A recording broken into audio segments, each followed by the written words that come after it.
et donc on va commencer tout simplement par un petit tour de table où chacun va se présenter. Jérôme.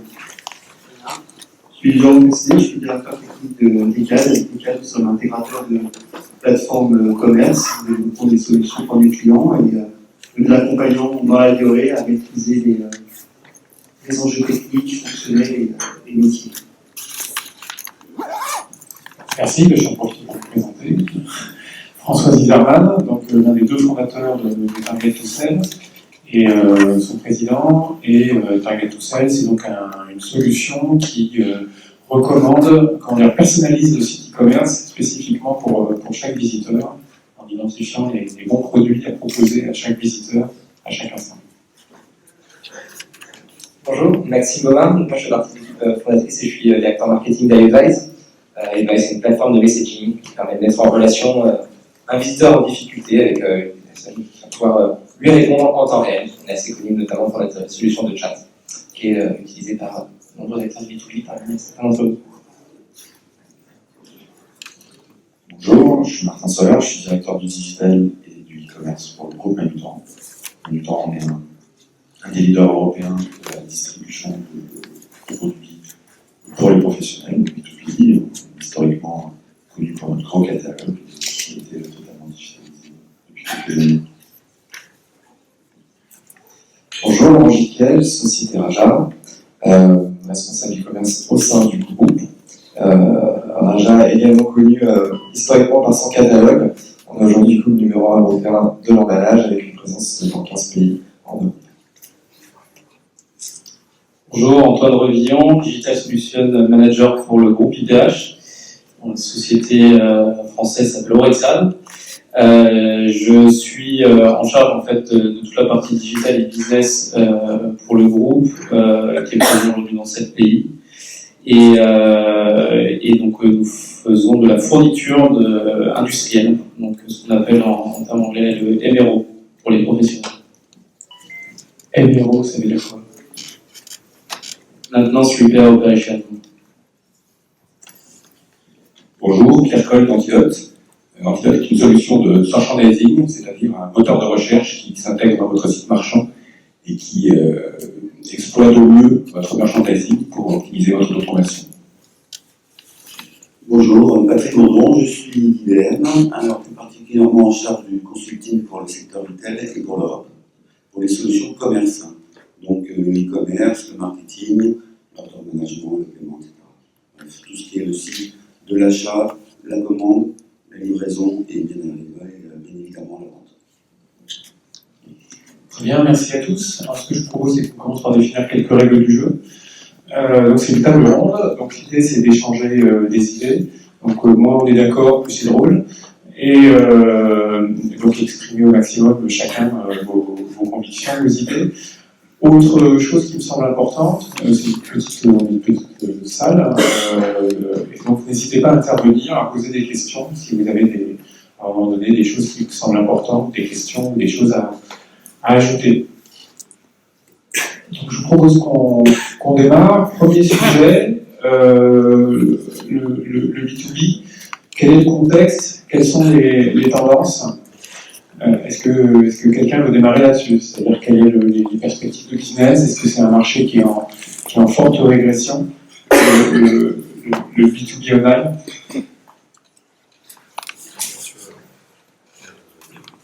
Je vais commencer du coup.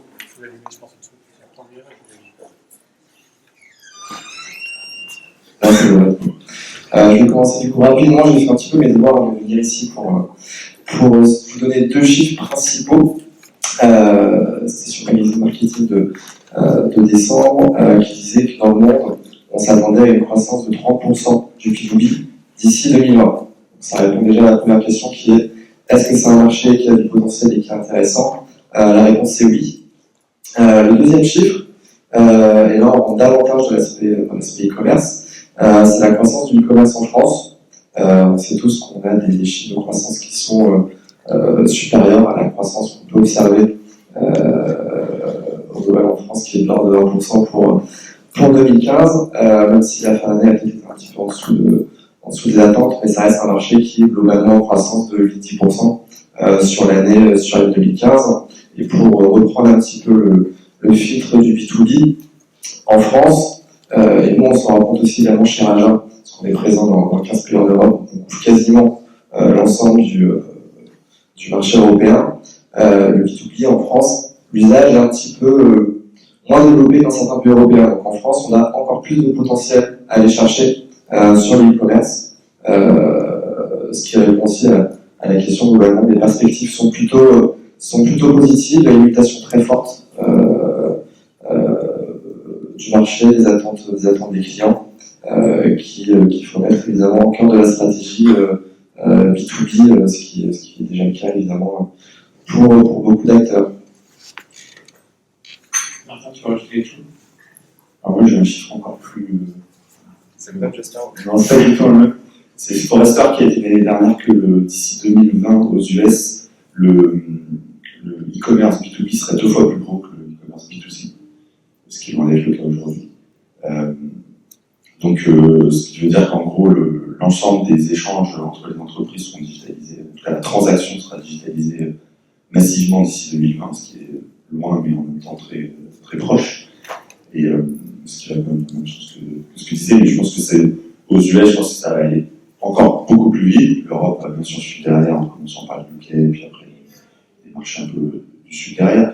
Et ce qui est sûr, c'est que le potentiel il est énorme, que l'ensemble des entreprises elles mettent sous digitalisent leurs transactions aujourd'hui pour plein de raisons, je pense qu'on en parlera.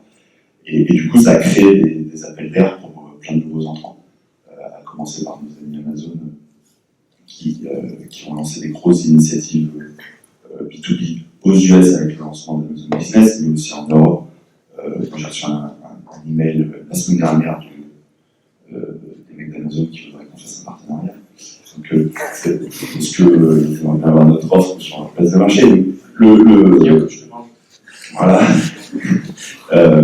Donc, voilà, je pense que ça montre le potentiel, mais aussi qu'effectivement le marché va beaucoup bouger et très vite. Donc comme le B2C finalement, c'est-à-dire un marché qui est challengé par les gros acteurs, des nouveaux entrants, quelque chose que vous voyez venir, tu dis dès maintenant en fait. Je pense que c'est une réalité, c'est que tous les modèles fusionnent. C'est-à-dire qu'on a autour de la table différents modèles, mais tout le monde va sur l'e-commerce. On parlait avec Antoine d'un acteur comme Mabéo, qui avait un acteur qui était essentiellement arrivé par des forces de vente, et qui a lancé un catalogue, un site e-commerce, etc., et qui est aussi bon qu'un acteur historiquement dans existant. Donc tous les modèles fusionnent, il y a des nouveaux entrants, effectivement, qui viennent sur les B2C, des pure players qui arrivent, des modèles qui étaient plutôt orientés commerciaux et qui montent sur le e-commerce. C'est sûr qu'aujourd'hui, le marché est en train de se révolutionner. Manutan, c'est une boîte qui a 50 ans. Avant, on était tout seul sur notre modèle. Et on était sur une niche, mais on était vraiment tout seul. Aujourd'hui, c'est plus du tout le cas, déjà aujourd'hui. Donc, ce que tu veux dire, c'est qu'il n'y a pas forcément une séparation, ça veut dire la séparation entre le B2C et le B2C, entre le B2C et le B2B se devient moins net. Je vais donner juste un exemple au UK. Un de nos clients nous a dit, moi je commande chez Amazon. Et on lui a dit pourquoi. Il dit, c'est moins cher, c'est plus rapide, et en plus, j'ai mon abonnement Amazon Prime, et ça me permet, en fait, au UK, avec Amazon Prime, on a un service qui est un peu équivalent à Netflix. Donc en fait, lui, en tant que personne, du coup, il bénéficie du service à la maison. Donc, et ça, c'était sur un gros site industriel de plusieurs centaines de personnes, c'était pas un artisan. Et oui, je pense que... Peut-être c'est intéressant d'avoir le point de vue d'IPH ou Raja sur cette question, parce que suivant les marchés, en fait, suivant ce qu'on vend, peut-être que la concurrence B2C n'est pas exactement la même. Oui, alors pour IPH, c'est vrai qu'on est un petit peu différent d'un Raja ou d'un Manutan, étant donné qu'on est aujourd'hui un acteur multicanal, on a une grosse force de vente, un peu plus de 160 agences en France, quasiment 2000 commerciaux. Donc c'est vrai que nous, historiquement, l'e-business était plutôt une opportunité et plutôt l'objectif de digitaliser notre catalogue papier qu'on a lancé aussi assez tard. Aujourd'hui, nous, clairement, on a également des typologies de clients qui sont peut-être un petit peu différentes. On est encore très sur du client grand compte, avec des besoins très orientés B2B.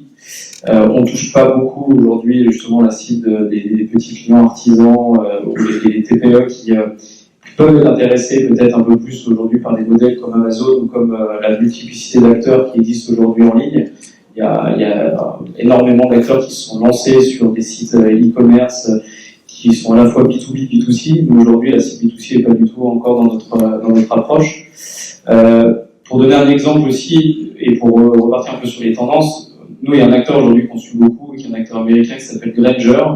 Grainger aux États-Unis, c'est quasiment 10 milliards d'euros de chiffre d'affaires, donc c'est des Américains qui sont pas encore présents en Europe, qui font 40% aujourd'hui de leur business online, avec un historique très multicanal, avec une force de vente très forte et des agences. Eux, par exemple, pour la partie B2C, ils ont choisi une autre stratégie, c'est-à-dire de déployer notre marque avec un autre site e-commerce, et ils attaquent le segment B2C avec un autre site e-commerce, même plateforme de commerce au départ, mais derrière un pricing plus agressif, une offre de service un peu différenciante, et c'est comme ça qu'ils ont réussi à attaquer le segment du B2C. Ouais, il y a un acteur en France qui fait ça avec Bricosaur, je sais plus le nom de la boîte. C'est le gars. Côté Raja. Nous, côté Raja, clairement, la cible, c'est 100% B2B. Donc le client B2C, c'est pas celui-là qu'on va essayer de chercher dans toutes nos stratégies marketing, multicanal, tout ça par le catalogue, ou évidemment sur les digitales et sur nos forces de terrain grand compte, évidemment. En revanche, pour faire le parallèle entre B2B et B2C, le client B2B sur Internet, c'est un peu comme que le client B2C, en fait, il est dans son PC, seul, et on doit lui apporter un maximum de services sur le site web, un maximum de fonctionnalités, parce qu'aujourd'hui, ce qu'il recherche, c'est un site qui va être rapide, qui va avoir un moteur de recherche pertinent, des bonnes offres, et tous les éléments du coup qui va lui permettre de s'orienter dans son choix, un choix qui peut être très impactant également. Mais bon, ça, on en parlera un peu plus tard tout à l'heure. Ouais. Je regarde s'il n'y a pas de questions dans la salle. Une autre question, tu dis il est devant son PC, il n'est pas avec son smartphone sur le chantier? Pour Raja, pas forcément sur un chantier, mais en effet, pour reprendre l'exemple de Le Galley, ils ont déjà fait beaucoup de choses sur la mobilité, parce qu'en effet, ils vont se retrouver avec des sites d'artisans qui vont être beaucoup sur smartphone pour commander. Clairement, l'arrivée du mobile aujourd'hui, c'est encore ça, je pense, devenu incontournable pour les acteurs du B2B. On n'est évidemment pas aujourd'hui mobile first, comme on peut le voir sur beaucoup d'acteurs B2C sur le retail. Je te rassure, il y a peu d'acteurs B2C qui sont mobile first. Moi j'étais étonné parce que je viens du B2C avant B2B, et en effet, on a chez Raja, certaines filiales ont déjà plus de 25% sur smartphone, hors tablette. La France, on est un petit peu plus bas, mais du coup, c'est un usage où un visiteur sur 4 passe sur smartphone. On a quand même besoin de lui adresser du coup la meilleure expérience possible si on veut pouvoir le garder, parce qu'en effet, on est dans un environnement concurrentiel qui bouge. Amazon qui va être de plus en plus présent ici, et qui va venir nous concurrencer sur les enchères. Donc on se doit en tout cas d'adresser les clients également sur le mobile. Et les tablettes, c'est aussi un usage, les clients ils achètent dans leur canapé avec une tablette entre les mains. En termes de tablette, nous chez Raja, on est un petit peu en dessous par rapport au smartphone. Et en effet, à partir de 18h le soir, on voit clairement que par device, on va avoir du coup un vrai changement qui va s'opérer où la journée, c'est principalement du desktop. Et le soir, en effet, on va avoir des typologies de clients qui peuvent avoir un AOV, un paiement un peu plus faible, qui vont venir sur le site. Et ça reste des usages qui vont être un petit peu différents, puisqu'il y a un taux de conversion qui est quand même plus faible. Oui, alors ensuite la question qu'on pose dans ce cas-là, c'est est-ce que le taux de conversion est plus faible parce que la personne n'est pas dans une logique d'achat ou parce que le site est-ce qu'il est complètement optimisé pour la tablette? C'est toujours une question. Nous, on essaye dans toutes les évolutions aujourd'hui de faire en sorte que le site soit adapté aux tablettes, que les boutons soient cliquables avec un doigt et que ce n'est pas nécessaire de zoomer sur la tablette pour faire un choix. Donc aujourd'hui, en effet, dans toutes les évolutions qu'on amène sur le site et tous les développements, on prend en compte les spécificités des tablettes pour essayer encore une fois d'améliorer l'expérience utilisateur sur le site. Si je peux rajouter quelque chose sur ce point-là, en B2B, on a quand même une problématique, c'est que la mesure du taux de conversion est complexe, car on est dans des processus d'achat en général, avec une logique d'approbation, quelle qu'elle soit, digitalisée ou pas digitalisée. Des fois, c'est est-ce que je peux commander ça, ou j'envoie un email.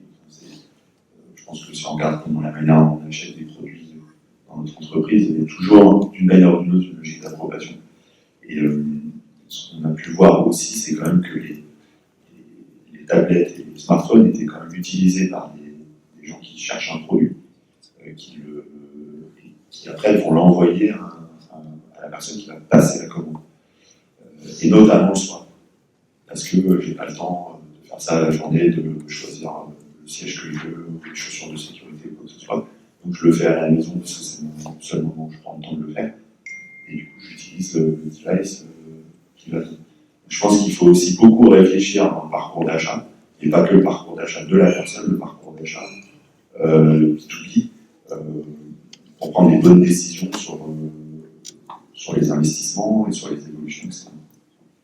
Oui, donc c'est intéressant, c'est qu'on sort de la vision un peu stéréotypée où dans le B2B, les achats se feraient qu'aux heures de bureau. Il y a aussi du trafic et des choses qui se passent le soir ou hors horaire, le week-end. Oui, en fait, je pense qu'il faut vraiment dire que le B2B, c'est plusieurs marchés en fonction de la typologie de clients. Quand vous vendez à des grands comptes ou à des grosses ETI, vous avez des logiques de catalogue personnalisé possible. Vous avez ensuite effectivement toutes les logiques d'approbation des achats et de workflow de traitement des commandes, ce qui n'a rien à voir à ce que doit proposer le site B2B qui vend à des artisans du bâtiment, où là effectivement ils vont consulter sur une tablette parce qu'ils sont beaucoup plus en déplacement, c'est eux qui décident tout seuls de leurs achats, et là on est plus proche de ce qu'on connaît dans l'expérience du B2C. C'est sûr. Encore il y avait un point qu'on avait évoqué quand on avait préparé cette table ronde sur la notion de contexte, c'est la notion de place de marché. Pour l'instant, c'est quelque chose qui se développe de manière extrêmement forte dans le B2C. Est-ce qu'il y a des choses comparables qui se passent ou qui peuvent se passer dans le B2B? C'est en train de se passer, ça va se passer, c'est certain. Je pense qu'il n'y a aucune raison pour que ça se passe. Après, la logique de place de marché, elle a des contraintes qui posent des soucis sur le B2B, notamment le sujet du pricing, qui est un peu compliqué, surtout quand on a des prix négociés. Donc, quand on a une activité grand compte, c'est plus compliqué parce que c'est le vendeur qui fixe le prix. Donc, comment est-ce qu'on gère la logique de remise dans ces cas-là? Et de facturation, parce que c'est aussi le vendeur qui facture. Les boîtes ont envie de recevoir 4 factures pour la même commande, parce que ça multiplie leur temps de traitement. Donc il y a des sujets mais qui vont se résoudre. Hein. Je pense que c'est aucune raison que ça se résolve pas. Je pense qu'il y a des acteurs comme Mercateo qui offrent maintenant à peu près partout en Europe à peu près 4 millions de produits sur une logique de place de marché. Mais techniquement, c'est pas comme une place de marché comme peut le proposer Amazon par exemple. Mais c'est sûr que aujourd'hui, les clients, ils ont besoin d'avoir un choix limité, ils aiment bien travailler avec une seule marque. Enfin, ça va se passer, je sais pas ce que vous en pensez. C'est sûr que ça va se passer. Oui, je rejoins ce que dit Martin, ça va se passer. C'est des réflexions évidemment dans la stratégie de toutes les entreprises qui éveillent beaucoup d'envie et on voit les résultats en B2C, donc on se dit que c'est des vrais potentiels derrière de croissance. Maintenant, je rejoins aussi sur les contraintes. Évidemment, le pricing, c'est une contrainte majeure en B2B qui est assez complexe. Nous, aujourd'hui, juste pour répondre par rapport à notre contexte, sur les places de marché, aujourd'hui, on les considère surtout par rapport à des attentes de clients qui nous demandent d'être présents sur des places de marché très spécifiques du B2B. On appelle aussi des places de marché, mais c'est pas tout à fait ce qu'on entend en place de marché B2C. C'est des acteurs comme Ariba, Perfect Commerce, Boo. En fait, on a des attentes de clients qui souhaitent, pour rationaliser et focaliser leurs achats sur un seul outil, souhaitent que leurs différents distributeurs puissent se centraliser sur ces places pour ensuite avoir un accès unique. Ensuite, évidemment, on rentre dans des problématiques plutôt du procurement, où ces places de marché sont souvent interfacées avec les systèmes d'information des clients, et qui permet derrière d'avoir justement la dématérialisation des commandes, en ayant un seul outil en fait de commande. Ouais, je comprends, c'est intéressant, mais alors justement, ces solutions-là, elles résolvent les problèmes dont parlait Martin, c'est-à-dire qu'elles offrent la possibilité de définir des gammes de prix spécifiques pour des typologies de clients. En fait, souvent, quand on se place sur ce typologie de place de marché, ce sont des places de marché qui accueillent des multiples distributeurs, mais sur différents segments de produits. Donc, on peut retrouver par exemple la fourniture industrielle, la fourniture de bureau, la fourniture électrique, etc., etc. Et souvent, l'objectif, c'est plutôt justement de donner un seul lieu d'achat pour les utilisateurs d'un client de grand compte comme EDF, Areva, Airbus, on peut avoir chez IPH, et derrière de retrouver en fait leurs conditions tarifaires. Donc dans ces cas-là, les places de marché, la difficulté, c'est justement de proposer à chaque fois les conditions tarifaires attendues du client, et de permettre derrière, surtout la grosse difficulté, c'est toute cette partie d'interfaçage avec le système d'information qui va complexifier en fait la stratégie en fait de place de marché. Ouais, on va peut-être pas passer toute la matinée là-dessus, mais c'est quand même, il y a encore une question. C'est normalisé entre ces différentes places de marché, c'est-à-dire une fois qu'on a fait l'interfaçage de ces places de marché, on doit recommencer à zéro avec la voisine. Ça fait partie des difficultés. Alors moi, je suis pas un expert sur la partie procurement, mais ça fait partie des difficultés en fait. Aujourd'hui, en effet, il y a des grosses complexités justement d'une place de marché à l'autre, d'avoir un format de fichier type, et puis surtout la mise à jour de ces formats de fichiers qui justement sont parfois assez complexes et compliqués pour les distributeurs.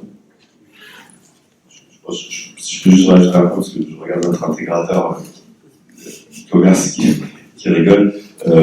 Non, la réponse c'est même quand ça interface avec une place de marché, il peut y avoir 3 clients qui ont des besoins différents, et donc ça demande une agilité technique très forte, parce que on est obligé de s'interfacer avec ces clients, avec ces places de marché-là. C'est une question, c'est une obligation.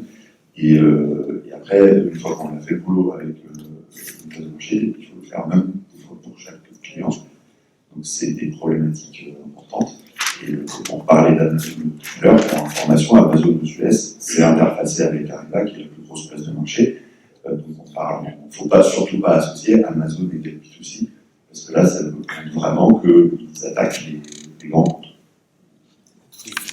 Je vais citer 3 points suite aux différents échanges qu'il y a eu là. Le premier point, c'est le questionnement sur faut-il développer des applications sur tablette ou smartphone, en plus des applications traditionnelles e-commerce. Pour la première fois, donc, chez IBM, on a la chance d'avoir une grosse structure de conseil qui nous trace des tas d'informations, qui réintègre tout cela. Et en 2015, pour la première fois, il y a plus d'achats en B2C, des achats en B2C, qui ont été effectués via des tablettes et des smartphones, un taux de 60%. Cela veut dire quoi? C'est que la première tendance que l'on observe, parce que nous avons une structure de commerciaux qui s'adresse principalement aux entreprises, bien évidemment, c'est que tous nos clients, dans le domaine du retail, que ce soit des clients B2B ou B2C, nous demandent principalement de refondre complètement leur plateforme de développement pour faire en natif et en prioritaire des applications, des évolutions sur smartphone et tablette. Les développements de mise à jour de sites e-commerce dits traditionnels, si je puis dire, passent en second. Quand il y a, ça va même plus loin, quand il y a carrément, on repart from scratch pour un nouveau client pour refondre son écosystème digital, e-commerce et marketing, c'est d'abord orienté tablette, puis smartphone. En Europe aussi. En Europe. En Europe. B2C. B2C. J'ai précisé B2C. Mais ça veut dire que le déclenchement est peut-être là, arrivé en 2015. Deuxième point, une remarque sur, effectivement, tout à fait ce qui a été dit sur le fait que, bien évidemment, le B2B dépend de la structure des clients, de la structure des marchés, des produits, et il y a autant de filières que de solutions. marché. À titre personnel, il se trouve que je suis amené à travailler pour 2 clients européens, dont je ne peux pas donner le nom, qui sont dans le domaine alimentaire, qui sont dans le mode B2B, qui s'adressent au métier de bouche, aux restaurateurs, aux collectivités et autres. Leur question, et les travaux sur lesquels nous travaillons, c'est bien évidemment d'ouvrir des places de marché. Non pas en mode étendre mon portefeuille de clients, mais plutôt apporter un service supplémentaire, comme l'aide de places de marché traditionnelles qui Rungis, en agrégeant aux biens alimentaires des produits type machine à café, machine à trancher le jambon, pour que le professionnel de la restauration, de l'hôtellerie, de la collectivité puisse trouver en un seul endroit, si je puis dire, la possibilité d'effectuer ses achats. Et bien évidemment, la rémunération du professionnel alimentaire qui veut voir cette place de marché en complément de ses magasins dits traditionnels ou de son site e-commerce traditionnel, c'est simplement sous forme de rémunération à porteur d'affaires et autres. Alors bien évidemment, là, c'est la structure commerciale, l'approche marketing, et il y a, et là c'est notre métier à tous ici, c'est de se débrouiller, d'avoir la quincaille, que ça fonctionne bien, au-delà des simples gestions de processus, de gestion des achats, mais aussi d'approche analytique et autres. Les choses sérieuses commencent. Mais en tout cas, au-delà de la réflexion, ça a démarré dans certaines parties du public, puisque nous en avons permis. Alors, juste un mot sur les places de marché. Je pense aussi qu'il y a quelque chose qui est intéressant, c'est dans le B2B, il y a beaucoup d'acquisitions, justement, face à ces grands entrants. Les entreprises achètent pas mal d'entreprises, des petites, et un des grands enjeux, c'est d'arriver à rapidement les intégrer dans une plateforme digitale. Et l'enjeu des plateformes, c'est de positionner l'entreprise comme une place de marché elle-même, et du coup d'utiliser ces outils-là pour intégrer facilement, finalement, les entreprises qu'elles achètent, et ouvrir à leurs clients l'ensemble de l'offre. Je pense que c'est aussi un positionnement intéressant de la place de marché. Une question que je voulais te poser, Jérôme, puisqu'on en a parlé, un point qui a été évoqué, qui semble extrêmement important, c'est l'agilité, puisque ce qui a été évoqué, c'est quand on a parlé de l'interfaçage avec les différentes plateformes de distribution qui existent, ce que vous nous avez expliqué, c'est qu'il y avait des problématiques techniques très variées, et donc résultat, ça demande à s'adapter vite. Ce qu'on a vu aussi, ce que tu nous disais, et qui a été évoqué, c'est la mutation, qui pour le coup est un petit peu la même qu'en B2C, quant aux terminaux d'accès. Tout ça, ça demande à se réinventer de manière rapide. Jérôme, tu sentais quelque chose à dire sur ce sujet? Effectivement, en fait, je pense que ça dépend aussi pas mal des clients. Il y a des clients, des grands comptes, justement, dans lesquels, là, effectivement, on doit être assez équipé pour avoir des solutions plus informatiques et des process permettent d'intégrer des punch-out ou des solutions du procurement. Mais je pense aussi que les petits clients, de plus en plus, vont avoir besoin d'avoir cette agilité commerciale, de pouvoir s'intégrer avec leurs petits ERP. Et là, il faut inventer sur le digital des process originaux qui engagent le client lui-même aussi dans cette démarche agile de j'exporte un fichier facilement, j'arrive à l'importer dans mon ERP et de mettre à disposition finalement dans le B2B tout un ensemble d'outils qui permet à l'entreprise de faire du business facilement avec l'ensemble des clients dans toute leur diversité. Et ça c'est surtout de l'agilité commerciale, aussi de l'agilité marketing, d'arriver à le montrer. Et c'est pas forcément de la grosse usine technologique à mettre en place, puisque justement chaque client va essayer de se doter du meilleur outil en ce qui le concerne et l'offre est globale. Et ça, c'est un des enjeux, je pense, pour les entreprises du B2B, c'est de penser que chaque client finalement est une pépite et de pas essayer de pas forcément normaliser l'ensemble des choses, parce que finalement, on s'aperçoit qu'au quotidien, que ce soit les commerciaux, que ce soit le marketing, que ce soit les techniciens, eh ben, on doit s'adapter, on doit finalement conduire le changement avec les clients. Et si je peux ajouter quelque chose sur l'agilité, je pense que le commerce digital, si je le prends au sens large, pour ne pas parler de e-commerce, il en est à ses débuts, je pense, vraiment. Pour rebondir sur ce que disait Jérôme, je pense que les processus d'achat, ce qu'on peut appeler le procure-to-pay, etc., dans sa nouvelle version, on est vraiment au niveau zéro. Et je pense que chaque entreprise doit se réinventer totalement par rapport à ça, par rapport à son secteur, son marché, ses produits, les processus de ses clients. Et pour ça, elle doit aller très très vite, je pense. Très très très très vite et par beaucoup de petits pas. Et ça demande effectivement de revoir complètement la manière dont on voit la conduite d'un projet, comment on intègre les clients, la prise de risque aussi. C'est ce qu'on essaie vraiment de faire chez Manutan, de complètement changer notre approche, d'aller beaucoup plus vite, par beaucoup de petits pas, d'apprendre très vite. Parce qu'on a beaucoup souffert dans le passé de longs projets interminaux, et on a fait des super belles specs. Finalement, ça met 3 fois plus de temps. En plus, on est obligé de couper dans les specs, le budget est explosé, et puis à la fin, on n'a pas les retours qu'on avait mis dans le PowerPoint de départ. Ça arrive jamais, ça. Alors, chez nous, ça arrivait, malheureusement. Non, mais je pense qu'on a tous souffert de ça, mais il faut changer ça, et il faut se remettre au boulot pour réapporter de la valeur au client. Alors, je vais poser une question un peu délicate, mais si vous n'êtes pas à l'aise, vous ne répondrez pas. Mais un élément important dans ces cas-là, c'est la maturité des décideurs. Est-ce qu'ils ont complètement conscience de l'importance de la technologie pour réussir cette mutation? Chez nous, oui. Et maintenant, on a vraiment carte blanche pour faire bouger l'île, quoi. Et ça, effectivement, je suis tout à fait d'accord que ça commence par là. J'ai eu un truc je crois que c'est PwC qui disait c'est quoi les entreprises les plus digitales. Un des points, je crois qu'il y a 10 points, mais un des points, c'est est-ce que le CEO est un digital champion, quoi. Ils mettent ça comme un des critères vraiment. Je rejoins complètement, Martin, ce qu'on a fait pour avoir les moyens en effet, de digitaliser l'entreprise, ça doit vraiment venir du CEO, du président, parce que c'est tous les services qui sont amenés aujourd'hui à potentiellement se dire attendez, au téléphone, vous savez, pour trouver tel service sur le site web, etc. Donc, c'est vraiment un projet qui doit être partagé au plus haut pour que ça marche. Et pour revenir sur l'agilité, en effet, la complexité qu'on peut avoir en B2B, c'est que, c'est le cas chez Raja, c'est qu'on va adresser des clients qui sont vraiment très différents. On a une gamme alimentaire où nous, on peut du coup parler au boulanger du coin. Et à côté de ça, on va parler à des gens comme Airbus, à des gens comme Amazon. Il faut qu'on soit capable, du coup, sur une plateforme e-commerce, d'avoir un commerce ce dont ils ont besoin. Et c'est pas la même chose. C'est là que la complexité, en effet, arrive et qu'il faut arriver à découper, en effet, les clients, les parcours et à les mettre en musique après sur une plateforme. Et ça, en effet, ça peut être plus compliqué, plus long, d'où la nécessité de le faire par étapes pour éviter que les fameux specs ne soient plus à jour quand on lance le projet.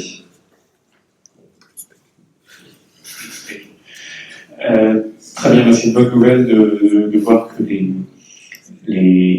esprits changent. Je vais déjà raconter une petite anecdote sur le sujet. C'est pas dans le B2B, c'est dans le B2C. C'est un gros acteur de la VAT. Enfin, je ne vais pas dire qui, mais un très gros acteur de la VAT, il y en a pas 36. Et un gars que je connais a fait une mission de conseil aux dirigeants, et cette histoire-là, elle ne date pas d'il y a 40 ans, ça date de 240 ans, il n'y a pas de e-commerce, mais ça date d'il y a 5-6 ans. Et le gars demandait, bon, qu'est-ce qu'on peut faire pour mieux s'en sortir au niveau du digital? Et bon, le gars que je connais là, qui fait une mission de conseil, c'est juste assis avec ce gars-là, derrière le PC, il dit, on va passer une commande ensemble. Et en fait, le gars ne l'avait jamais fait. C'est le patron de la boîte qui a plus de la moitié de son chiffre d'affaires qui vient du online, il n'avait jamais utilisé son propre site. Donc, c'est bien que les choses évoluent. Vous avez pas mal parlé du print dans le B2B, c'est un vrai sujet. Vous avez, alors je sais qu'il y a un catalogue, je sais que là aussi, vous avez un catalogue aussi. Donc comment c'est vécu cette dualité entre la partie catalogue, il y a sûrement beaucoup de choses à dire sur ce sujet-là, entre la partie catalogue et la partie online? Alors, chez Rexad, le catalogue n'est pas si récent que ça. On a lancé le premier catalogue il y a une douzaine d'années, je crois. Le catalogue reste évidemment l'élément majeur aujourd'hui de communication de nos produits et de marketing. C'est un catalogue qui est aujourd'hui relativement connu, qui est mis à jour malheureusement pas assez souvent, je pense, parce qu'il est mis à jour tous les 2 ans chez nous. Mais c'est une Bible, c'est la Bible, c'est 1000 pages, c'est 30 000 articles. Et ce catalogue reste surtout pour moi aujourd'hui un outil surtout pour les commerciaux. C'est le moyen pour les commerciaux de connaître aussi l'offre produit. Maintenant, on a beaucoup travaillé sur la digitalisation de ce catalogue depuis 5 ans, le lancement de notre première version du site. Et le gros intérêt en fait du web, c'est expliquer aux clients qui ont l'habitude d'utiliser ce catalogue que grâce au catalogue, aux références, notamment fournisseurs aux références du catalogue, ils peuvent retrouver directement sur le site web la disponibilité temps réel et le prix. On a beaucoup axé là-dessus pour faire venir justement les clients sur le site, parce que c'est un peu le problème du catalogue. Le catalogue, dès lors qu'il est imprimé, il est déjà obsolète. Et les prix et les disponibilités. Donc voilà, on a beaucoup joué sur l'interaction catalogue et site web pour amener les clients online. Mais le catalogue, pour l'instant, reste l'élément majeur de communication. Considération, le catalogue, c'est évidemment la Bible, en tant qu'acteur réaliste vraiment traditionnel. Ça reste aujourd'hui un canal qui est privilégié pour nous. Quand on demande aux clients, justement, est-ce que vous avez trop de catalogue, est-ce que vous allez sur le site web, clairement, le client aujourd'hui est multicanal. Il va commander avec le catalogue sur les genoux devant le site web, ses références, mais ça reste aujourd'hui un moyen de communication qui est important. Chez Raja, on a deux temps forts. On a 2 envois de catalogue généraux qui se font en mars et en septembre, avec du coup une nouvelle communication, des nouveaux produits, des prix qui sont fixes par contre chez nous pendant toute la période. Et sur le web, on va en revanche du coup en effet avoir toutes ces capacités d'animer, de mettre des promotions et d'offrir en effet ce que le catalogue peut pas faire, à savoir animer les prix. Après, on a aussi tout un enjeu en effet pour se dire sur le catalogue, à un moment donné, on n'est pas extensible, donc il faut qu'on arrive. Et moi, je vois l'évolution, je suis chargé depuis 2 ans, où il y a de plus en plus de renvois sur le site web. Parce que le site web, on va avoir des vidéos, on va avoir des fiches techniques, on va avoir des conseils, plus de contenu, et qui est un enjeu vraiment très important pour nous de dire sur le site, vous allez retrouver tel service. Et du coup, si on regarde un petit peu le poids de la communication dans un catalogue qui dit allez voir sur le site web, clairement, on voit qu'il y a un vrai gap depuis quelques années. Effectivement, pour nous, c'est de l'ADN. C'est le catalogue qui fait, pour vous donner une idée, c'est plus de 2600 pages, il fait 3 kilos. C'est un gros sujet. Je vais s'en citer un peu. Un sujet très émotionnel aussi. Dans lequel il faut savoir rester factuel, objectif. Parce qu'il y a des fois, j'ai l'impression qu'en interne, on y tient plus que les clients réellement eux-mêmes. La dernière fois qu'on a fait une table ronde avec des clients, c'était assez marrant d'ailleurs. On était plutôt se plaindre du fait qu'il était gros et qu'il avait de la place dans les tiroirs, que cet attachement qu'il peut y avoir, auquel on le souhaite, de Bible, etc. Moi, je pense que toute la question, c'est le parcours d'achat. C'est comment est-ce qu'on crée une expérience client qui répond vraiment aux besoins. Et le prix va évidemment jouer un rôle dans le futur là-dessus. Et on voit des boîtes comme Ikea, comme Leroy Merlin, ils le font super bien, c'est-à-dire qu'ils ont donné un rôle très particulier d'inspiration, de conseils, etc. au catalogue pour ramener du trafic en magasin. Et ça marche très bien pour connaître les gens de Leroy Merlin. Le catalogue est un outil extrêmement complémentaire au magasin web. Parce que faire ce qu'ils font dans le catalogue ne marcherait jamais ni en magasin, ni sur le web. Par contre, c'est un sacré chiffre, ça veut dire que c'est plus la référence, c'est un outil inspirationnel. Exactement. Et je pense que, je ne dis pas que la réponse elle est forcément dans l'inspiration pour tous les modèles de vente. Hein.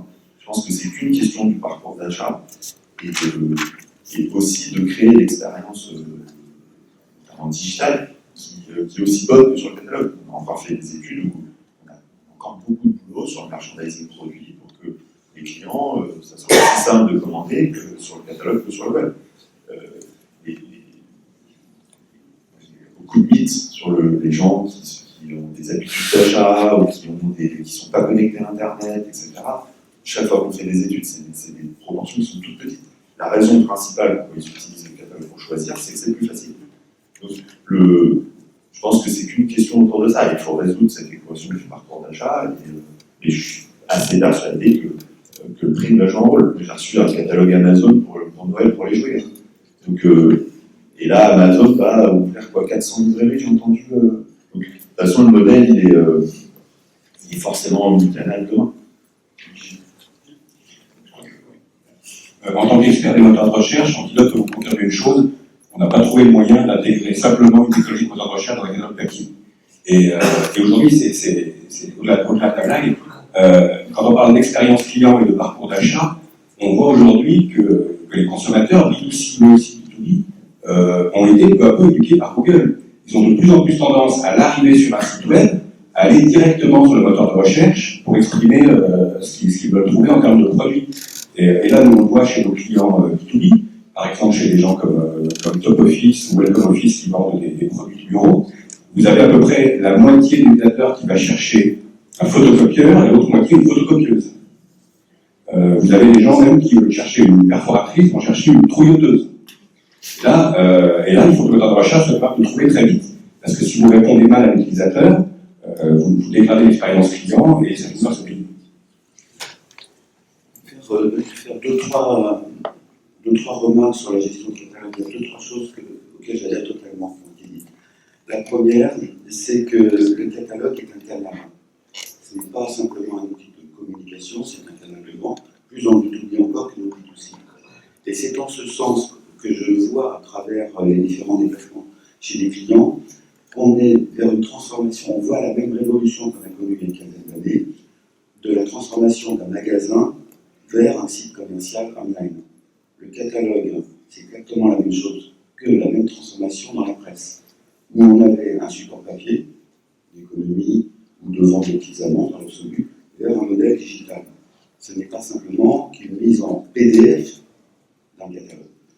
Deuxième point, auquel j'adhère complètement, on allait un peu plus loin, c'est effectivement le parcours d'achat. De la même manière, comme le catalogue est un canal en tant que tel, il y a un parcours du client qui n'est pas le même de manière online, digitale, que de manière physique.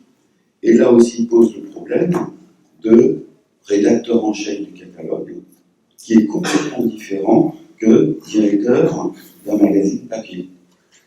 Et pourtant, il faut qu'il y ait en parallèle, alors que les parcours sont supposés être les mêmes pour un client, puisqu'il veut acheter un meuble ou une machine à café, on pourrait supposer que c'est la même chose, mais non. Donc il faut avoir malgré tout, bien que la rédaction en chef, l'approche est complètement différente, il faut avoir malgré tout un message unique et cohérent. D'où la difficulté que rencontrent tous les acteurs du B2B à faire une transformation digitale, entre guillemets, sans entrer dans la tarte à la crème, d'un modèle papier vers un modèle online. C'est exactement les deux mêmes démarches que ont lieu dans la transformation du monde de la presse, même si le contenu rédactionnel n'est pas le même, et dans le monde physique des magasins vers le monde online. Un petit complément, je regardais hier justement en préparant cette intervention, les typologies de questions qui étaient posées par nos clients, par information, c'est des clients qui posent des questions principalement par chat à des conseillers professionnels, et on a près d'un quart de ces questions-là qui font référence au catalogue, et on voit vraiment que le catalogue est placé presque comme un générateur de trafic. C'est-à-dire qu'on est attiré en tant que visiteur par le catalogue et on vient poser des questions complémentaires justement, puisque là, souvent la fiche produit, si on peut l'appeler comme ça dans le catalogue, forcément elle n'a pas autant de place que la fiche produit en ligne. Donc c'est vraiment le j'ai vu sur le catalogue, est-ce que je pense avoir un petit peu plus, donc un avantage peut-être par rapport à juste un complément sur le catalogue, qui va aussi dans le sens de ce que tu dis. C'est aussi la question du cycle qu'il impose. C'est autour notamment, je pense à ça par rapport au contenu, produit, etc. C'est que la principale complexité d'un catalogue, c'est qu'il est annuel ou 2 fois par an, et tous les process de l'entreprise sont calés là-dessus. Et je pense que une des grosses transformations qui est nécessaire chaque fois qu'on est dans des acteurs qui sont arrivés par des catalogues, c'est de changer un mode de pensée qui va être annuel pour un mode de pensée qui va être quotidien. Et je pense que ça, c'est essentiel. Et je pense que la plus grande des problématiques que ça impose, c'est ce change-là. Et effectivement, d'arrêter d'opposer ces canaux vers le parcours d'achat, mais c'est aussi de refondre complètement les processus de la boîte pour sortir de ce cycle-là par une agilité. Ouais, j'avais juste un point, enfin une question. On parlait tout à l'heure du sponsoring justement des exécutifs par rapport à des projets de refonte digitale. Est-ce que vous, en tant que direction digitale, du coup, est-ce que vous êtes impliqué dans le processus de création du catalogue. Parce que souvent, c'est absolument pas le cas. Et pour le coup, comment changer aussi ça et changer la méthode et la manière de faire. Alors, moi je ne suis pas personnellement impliqué là-dedans. Par contre, la personne directeur qui est concerné est responsable du contenu et de la publication web. Moi je ne suis pas responsable du contenu web. Et c'est bien, et c'est fait exprès. Moi je travaille avec lui pour vraiment qu'il y ait une seule personne qui soit responsable de lancement de merchandising, si je peux utiliser ce mot-là, totalement digital. Donc, bon, moi j'interviens beaucoup plus en accompagnement, en change, pour faire en sorte que qu'on fasse évoluer les départements cœur de métier. On ne veut surtout pas créer une espèce de BU où on va avoir à côté des gens qui font d'un côté des gens qui font du contenu pour le papier, d'un côté des gens qui font du contenu pour le web, mais plutôt de transformer les départements qui produisaient le catalogue initialement pour en faire des départements totalement multicanaux. C'est un choix qui est très structurant parce que ça prend plus de temps. Par contre, on pense que c'est la seule voie de transformation réelle. Mais par contre, effectivement, ça demande un investissement. Pierre. On a eu un échange à cet égard très intéressant chez notre client Damar, avec le président de Damar, qui, à l'occasion d'un événement, nous avait demandé, de votre point de vue, qu'est-ce que je peux faire auprès de mes équipes pour qu'elles utilisent mieux les outils du site web, et notamment le moteur de recherche. Là, je l'avais dit, il faut absolument que vous fassiez suivre une formation au SEO aux personnes qui rédigent les fiches produits. Et en fait, les fiches produits, jusque-là, étaient toujours rédigées par des personnes qui rédigeaient les fiches produits du catalogue depuis 20 ans ou 30 ans. Et quand ces fiches produits arrivaient sur le web, c'était juste une catastrophe. Parce qu'ils n'y figuraient pas les bons mots-clés et ça ne marchait pas bien. C'est vrai qu'il y a un très grand enjeu à avoir une logique homogène de contenu entre le catalogue papier et ce qui va se retrouver sur la fiche produit du site web. Je vais juste revenir sur l'exemple d'IKEA qui a été donné tout à l'heure. Je connais un petit peu le dossier puisque c'est IBM qui a travaillé justement sur la refonte complète du parcours digital client d'IKEA. Pour la petite anecdote, là, et ça va répondre en partie à la question sur le process, la mise à niveau des process de gestion du catalogue papier par rapport à la gestion du catalogue digital. La petite anecdote, la gestion du catalogue chez IKEA, il l'appelait le 14 mètres. Pourquoi le 14 mètres? Parce qu'en imprimant format poster, la totalité des process qui impliquaient tous les secteurs de l'entreprise et les secteurs extérieurs, les fournisseurs de matières premières, les imprimeurs, etc., le tableau faisait 14 mètres de long. Et c'était depuis des années, il était surlevé 14 mètres. Il est évident que c'était un catalogue annuel qui est devenu semestriel, et le digitaliser, c'était pas simplement le mettre, si je puis dire, en mode mettre des images qui tournent, de la vidéo, de l'interaction, du chat et autres. Donc il a fallu reprendre from scratch, à l'initiative effectivement de la direction commerciale et de marketing, la mise à plat totale des process, et maintenant le tableau n'est plus surnommé que 12,50 ans. Ouais, je voulais juste compléter en fait sur le prix. Moi, ce qui me semble important, c'est qu'effectivement, il y a cette question de la transformation digitale. Le prix, selon moi, c'est vraiment un canal digital à part entière.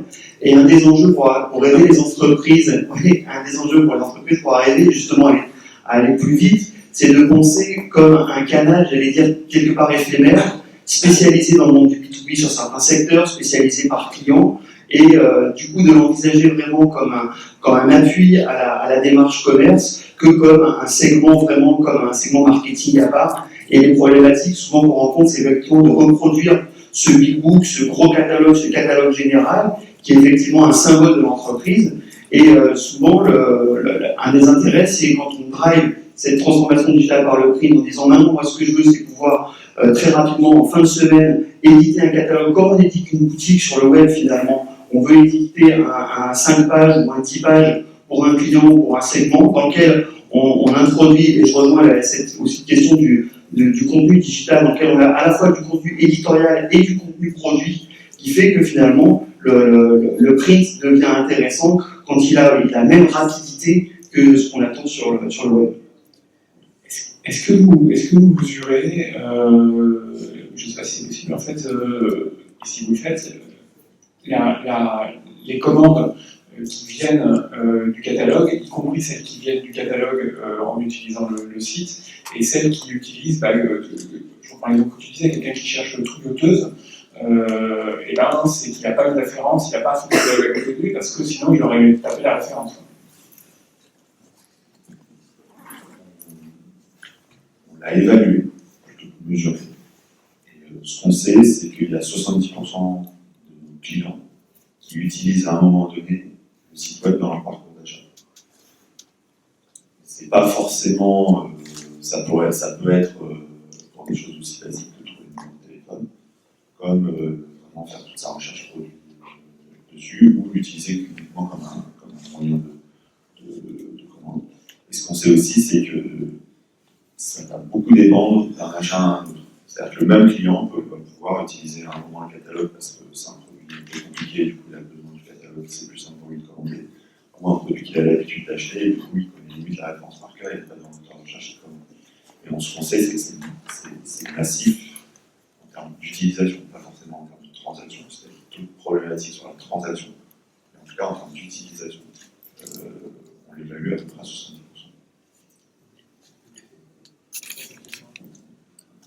Simplement pour compléter, c'est un peu ce que tu disais, Martin, c'est que nous, quand on fait des études, on contacte nos clients pour savoir un petit peu c'est quoi leurs usages. Globalement, ceux qui ont passé commande, on sait qu'à un moment donné, ils vont passer par le site web, par le parcours. Alors, digital, on est encore très loin de faire 100% du chiffre d'affaires et c'est vraiment pas un objectif pour nous parce que notre but, c'est vraiment que le client, s'il veut passer commande par mail, par fax, par téléphone, par internet, le but, c'est qu'il ait le parcours qui soit le plus simple et la meilleure qualité de service. On n'a pas beaucoup parlé de qualité de service, mais c'est aussi une plus-value que nous, on peut apporter, et c'est une réponse qu'on peut aussi apporter à des gens comme Amazon pour se différencier. Et je voudrais également revenir sur le point process catalogue web. Nous, à différence de Manutan, on est responsable du contenu web, mais on peut être amené de temps en temps à voir sur le catalogue. Il y a des envois qui sont faits sur le site web et on n'est pas forcément mis au courant d'avant. On se retrouve en effet à construire du contenu et des boutiques un petit peu à la minute parce que le process de création de contenu il est un petit peu siloté. C'est aussi pour ça que c'est important que au plus haut niveau de l'entreprise, il y ait une volonté vraiment de digitaliser et d'adresser les canaux de manière commune et pertinente pour qu'on puisse mettre les outils, mettre les ressources, mettre les organisations pour qu'au final, on soit plus efficace et on arrive à avoir un contenu qui soit pertinent sur l'ensemble des canaux. Ouais, pour compléter, parce que je voulais rebondir aussi sur le même sujet, on a également eu un vrai switch au sein de Orexad par rapport à cette notion de contenu. On a été très siloté et on a beaucoup bénéficié en fait, du contenu du catalogue papier, historiquement, parce que le web était une petite équipe et historiquement, on avait besoin de récupérer ce qui était déjà fait par d'autres services et le service marketing était justement fournisseur de contenu pour nous. Donc, le catalogue papier était vraiment le contenu qu'on récupérait sur le web. Il y a eu un vrai switch depuis un an et on renverse un peu la tendance et aujourd'hui, c'est le digital qui est en charge du contenu et au service justement des différents canaux, donc des catalogues papier, des sites e-commerce et de tous les usages qu'on pourra en faire. Donc ça, c'est le premier point. Après, sur le deuxième point, plutôt par rapport à la partie plutôt agilité, comme exprimait Jérôme, parce qu'on travaille dessus en ce moment, lesquels est notre partenaire, on travaille justement sur cette partie d'agilité par rapport à la production de catalogue. C'est un vrai besoin chez nous, complémentaire au web, comme je disais. On a beaucoup d'attentes de la part de clients importants qui souhaitent pouvoir être vraiment seamless, avoir à la fois la possibilité de consulter via une référence sur le web en utilisant le moteur de recherche, et puis avoir un support papier facilement diffusable à l'ensemble des équipes pour avoir notamment un book avec leur prix, par exemple, dédié, personnalisé, facilement accessible dans l'atelier, par exemple. Donc cette complémentarité web-papier est très importante pour nous aussi. En En fait, une autre question que j'avais en tête, c'est est-ce qu'il y a une notion aussi de génération? C'est-à-dire, est-ce qu'on peut dire que le jeune acheteur B2B sera plus digital que le moins jeune? Alors, on a tendance à le dire, c'est vrai que de plus en plus d'acheteurs sortent d'écoles d'ingénieurs, d'écoles de commerce, et on en rencontre de plus en plus, et ils ont des objectifs forts de rationalisation des achats chez eux, dans leurs entreprises, et du coup, le web se positionne, le web et puis toutes les solutions de procure-to-pay, comme le disait Martin, sont des solutions évidemment auxquelles ils sont un peu plus sensibles. Maintenant, nous, on l'a pas constaté de manière radicale, dans le sens où la plupart de nos principaux clients e-commerçants sur la typologie de clients, on va dire plutôt TPE, PME, on en a fait des études, et ce sont des personnes qui sont de tout type d'âge. Et notamment, j'ai en tête une personne que je suis voir plusieurs fois parce que était un peu notre client bêta-testeur. C'est une personne qui a une 60aine d'années et qui est un usager du web depuis le début du web et qui aujourd'hui nous fait la plupart des remontées, toujours très pertinentes, et qui est un utilisateur à la fois dans sa vie B2C du web, et qui est devenu sur les sites e-commerçants B2B très tôt, et qui est aujourd'hui très demandeur et très intéressant en tout cas à écouter par rapport à toute sa montée. Juste dans les usages, justement, je pense qu'on parle pas mal du parcours pour la vente, mais dans le B2B, il y a aussi l'après-vente avec tout ce qui est le contenu digital, les fiches techniques. Et à ce moment-là, en fait, c'est là où la mobilité, c'est là où tout finalement se réintègre et tout le produit digital prend toute sa valeur. C'est où on arrive rapidement à accéder à l'information produit une fois qu'on l'a finalement, une fois dont on dispose. Et c'est important pour les entreprises B2B d'assurer cette fidélité finalement via la persistance de ce contenu digital. Pour aller dans ce sens, je pense que qu'un acheteur il ait 25 ans ou 55 ans, ce qu'il cherche c'est l'efficacité.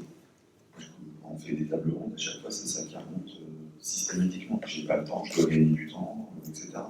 Donc à partir du moment où on offre une solution qui est efficace, quel que soit l'âge, il va l'utiliser. Et c'est des gens qui sont extrêmement pragmatiques et qui y vont. Et maintenant, voilà, tout le monde est connecté, tout le monde sait acheter sur Internet. Je pense que la question de génération, effectivement, je rejoins Antoine. Des fois, d'amener des solutions un peu innovantes à des acheteurs qui ont 30 ans, c'est plus facile qu'un acheteur qui a 50 ans. Il va être un peu plus dans ce mood-là, où il va peut-être un peu plus pousser parce qu'il a envie de faire bouger sa boîte. Et en tout cas, dans les usages, la question d'âge, pour moi, c'est la vraie question sur les générations. C'est quand la génération, c'est quoi les millennials, je suis un peu perdu. En tout cas, ceux qui sont tout le temps scotchés à leur téléphone 24/7, et qui n'ont plus un ordinateur, eux, quand ils vont bosser, je pense que là, il va y avoir des vraies questions de fond sur les parcours d'achat. Mais on a encore 2-3 ans. Pour poursuivre sur cette question, si c'est plus, j'ai l'impression que la question de l'âge, elle est derrière moi, en quelque sorte. Est-ce que c'est pas plus des questions de culture d'entreprise cliente spécifiques, différentes? La question sur la culture, elle est sur l'approbation. Une des raisons pour lesquelles les marchés du Sud sont moins digitaux, c'est parce qu'ils aiment bien beaucoup de tampons. Les marchés du Nord, ils sont beaucoup moins adeptes de ce genre de pratiques, et donc forcément c'est beaucoup plus facile de passer une commande quand je n'ai pas un coup de tampon avant sur mon bon de commande, quand je dois avoir la signature et le coup de tampon. Donc, pour moi, c'est beaucoup ça qui joue sur la question de la culture de l'entreprise. Et finalement, pas tant culture digitale. Il y a quelque chose que vous avez dit qui m'a interpellé en fait, parce qu'on a parlé d'agilité, de transformation, et ce que j'entends, c'est que dans vos différentes expériences, on est plutôt sur de l'évolution itérative de la culture d'entreprise pour aller vers quelque chose de plus multicanal, plus intégré. Ça m'interpelle parce que ça ne s'est pas du tout passé comme ça dans le B2C pour le coup. C'est-à-dire, je prends l'exemple de Decathlon, il est connu, hein, ils ont essayé une première fois de faire du e-commerce, ça n'a pas marché, une deuxième fois, une troisième fois, et ils ont fini pour réussir par faire ce qu'avait fait avant la FNAC, c'est-à-dire créer une entité à part, faire que cette entité-là ait une assez grande autonomie en termes RH, en termes d'objectifs, etc. Et puis, une fois que le bébé a eu une taille relativement raisonnable, ils ont travaillé sur la réintégration. C'est comme ça aussi qu'a réussi la FNAC, qui a été très pionnier dans le e-commerce en France. Et donc, c'est quoi l'idée sous-jacente? C'est se dire que comme c'est disruptif, l'acquisition de commandes online, le e-commerce, c'est difficile de faire naître une rupture au sein d'une organisation qui n'est pas faite pour, et que finalement, c'est plus facile de démarrer à l'extérieur, quitte à réintégrer après. Dans le B2C, ça s'est très très souvent passé comme ça, pas dans le B2B.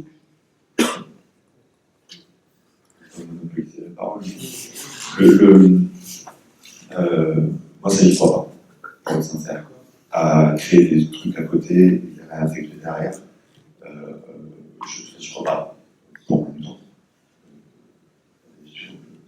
Il y a des cas où ça marche, effectivement, la FNAC est immanquable. Enfin, bon, la FNAC, ils ont quand même perdu quelques millions derrière eux, à la franchise d'affaires et en débite. Dans une boîte familiale, on essaie de faire un peu attention à ces sujets-là. Moi, je pense qu'il faut s'attaquer au cœur. Je pense que s'il y a de l'énergie à mettre et de l'argent à mettre, il faut s'attaquer au cœur. C'est le vrai sujet. De créer des trucs à côté, effectivement, ça va aller plus vite au début, mais je trouve qu'on atteint très vite le plafond de verre. Parce qu'on a toujours besoin de plus d'investissement, on a toujours besoin de plus de choses, et puis on crée des vraies distorsions dans l'expérience d'achat. Moi, je vois beaucoup plus d'inconvénients que ça, et je trouve que de toute manière, le travail de transformation, il faut le faire. Donc, quelqu'un le faire maintenant. Après, il y a la question de comment le faire et tout ça, et je pense qu'il n'y a pas de recette miracle là-dessus. Et en tout cas, dans les entreprises de notre taille, on est à peu près 2000 personnes dans le groupe, il faut s'attaquer au cœur. Je pense aussi que dans le B2B, on est beaucoup plus à l'intérieur de l'entreprise avec ses partenaires, avec ses fournisseurs, que dans le B2C, c'est-à-dire qu'on est beaucoup plus intégré, ce qui fait que forcément, si on veut relever ces enjeux, il va falloir que l'entreprise, dans son cœur, comme tu dis, doit bouger. Alors dans le B2C, ça peut être des tentatives qu'on va réintégrer, mais dans le B2B, finalement, c'est directement c'est le cœur de l'entreprise. Après, je pense qu'il ne faut pas hésiter à lancer des initiatives, un plan PU, etc. Des petits projets, de l'agilité, de prototyper, de regarder, d'aller très vite. Et je pense qu'il faut quand même très vite se dire, ok, maintenant, comment est-ce que je vais bouger mon cœur business. Quelqu'un veut compléter sur cette question de la méthode de transformation? Rapidement, du coup, en effet, on parle beaucoup de multicanal et de multicanal, mais en effet, Internet, c'est multi que le catalogue, que les forces commerciales terrain, que l'équipe au téléphone, c'est un canal de vente. Ça, on doit avoir une expérience commune pour le client, et ça passe en effet par une intégration des outils, des process, et puis par un partage d'informations aux différentes équipes, le commercial terrain. Nous, on se nourrit en effet de tous les échanges qu'on va avoir avec les différentes personnes qui sont en contact direct avec le client, ce qui n'est pas toujours le cas des équipes e-commerce. Nous, on va faire du SEO, du SIA, essayer d'optimiser l'ergonomie. Mais il ne faut pas qu'on oublie qu'avant tout, ce qu'on fait, c'est pour le client. Et que le client, il faut aller le voir, connaître ses besoins. Et là, on a vraiment besoin d'être intégré avec l'ensemble des équipes de l'entreprise pour échanger. Et puis pour qu'on ait une culture commune entre les différents canaux. Deux points. Le premier, c'est pour revenir à la question que vous avez posée concernant la culture d'entreprise, en fait, et notamment les cas qui ont été cités comme Decathlon ou la FNAC, comme ayant fait une structure en parallèle pour commencer, puis essayons de la réintégrer. Le point commun, c'est avoir un management d'entreprise, quel que soit le secteur de marché, ce que l'on constate, c'est que ce sont des gens qui n'ont pas peur de l'innovation. Pas nécessairement l'innovation technologique en tant que support de vente, de communication, mais l'innovation. Ce sont des personnes qui sont à la tête de ces entreprises qui sont innovantes. C'est la fameuse conquête de l'Ouest passée. Pour revenir ensuite à la passerelle B2B, et j'ai un pôle digital qui se crée, on constate aussi que certains acteurs du B2B, mais là dans les produits de grande consommation, qui ne vont pas en B2C, se servent beaucoup d'expérience dans le B2C pour réintégrer les meilleures pratiques dans le B2B. Leur volonté, exemple Coca, celui-là je peux le citer, ne vend jamais en direct un individu. En revanche, il y a du B2C pour réintégrer ces meilleures pratiques de digitalisation avec ses clients que sont les grands distributeurs. Donc ils font des excursions pour tâter le terrain en mode innovation, en mode expérience client, pour réintégrer ces meilleures pratiques. Là, pour pour le coup, dans le cadre du B2B. Ok, très bien.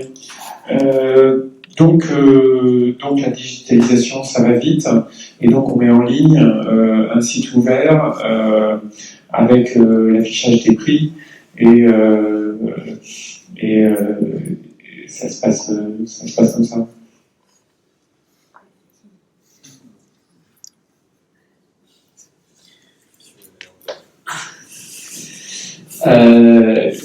On a déjà parlé, hein, le prix c'est un vrai sujet dans le B2B. Alors pour l'expérience IPH, après on pourra débattre autour de ça, nous, on a eu une expérience en 2 temps. La première expérience il y a 5 ans, lorsqu'on a dû justement se poser la question du web et de lancer notre premier site e-commerce, on l'a lancé sans prix dans un premier temps. On avait un vrai sujet autour de ce prix. Depuis évidemment le site web affiche des prix, mais on sait que le prix en fait pour nous en B2B par rapport à ça, chaque client va avoir son prix. D'où l'importance, ce que je disais tout à l'heure, entre le catalogue papier, qui a un prix pricé, mais qui n'est pas un prix net, comme on peut l'entendre, et l'intérêt du web pour que chaque client puisse venir bénéficier de sa grille tarifaire adaptée à ses conditions par rapport à ses consommations, c'est un vrai avantage. C'est un vrai avantage pour digitaliser nos clients.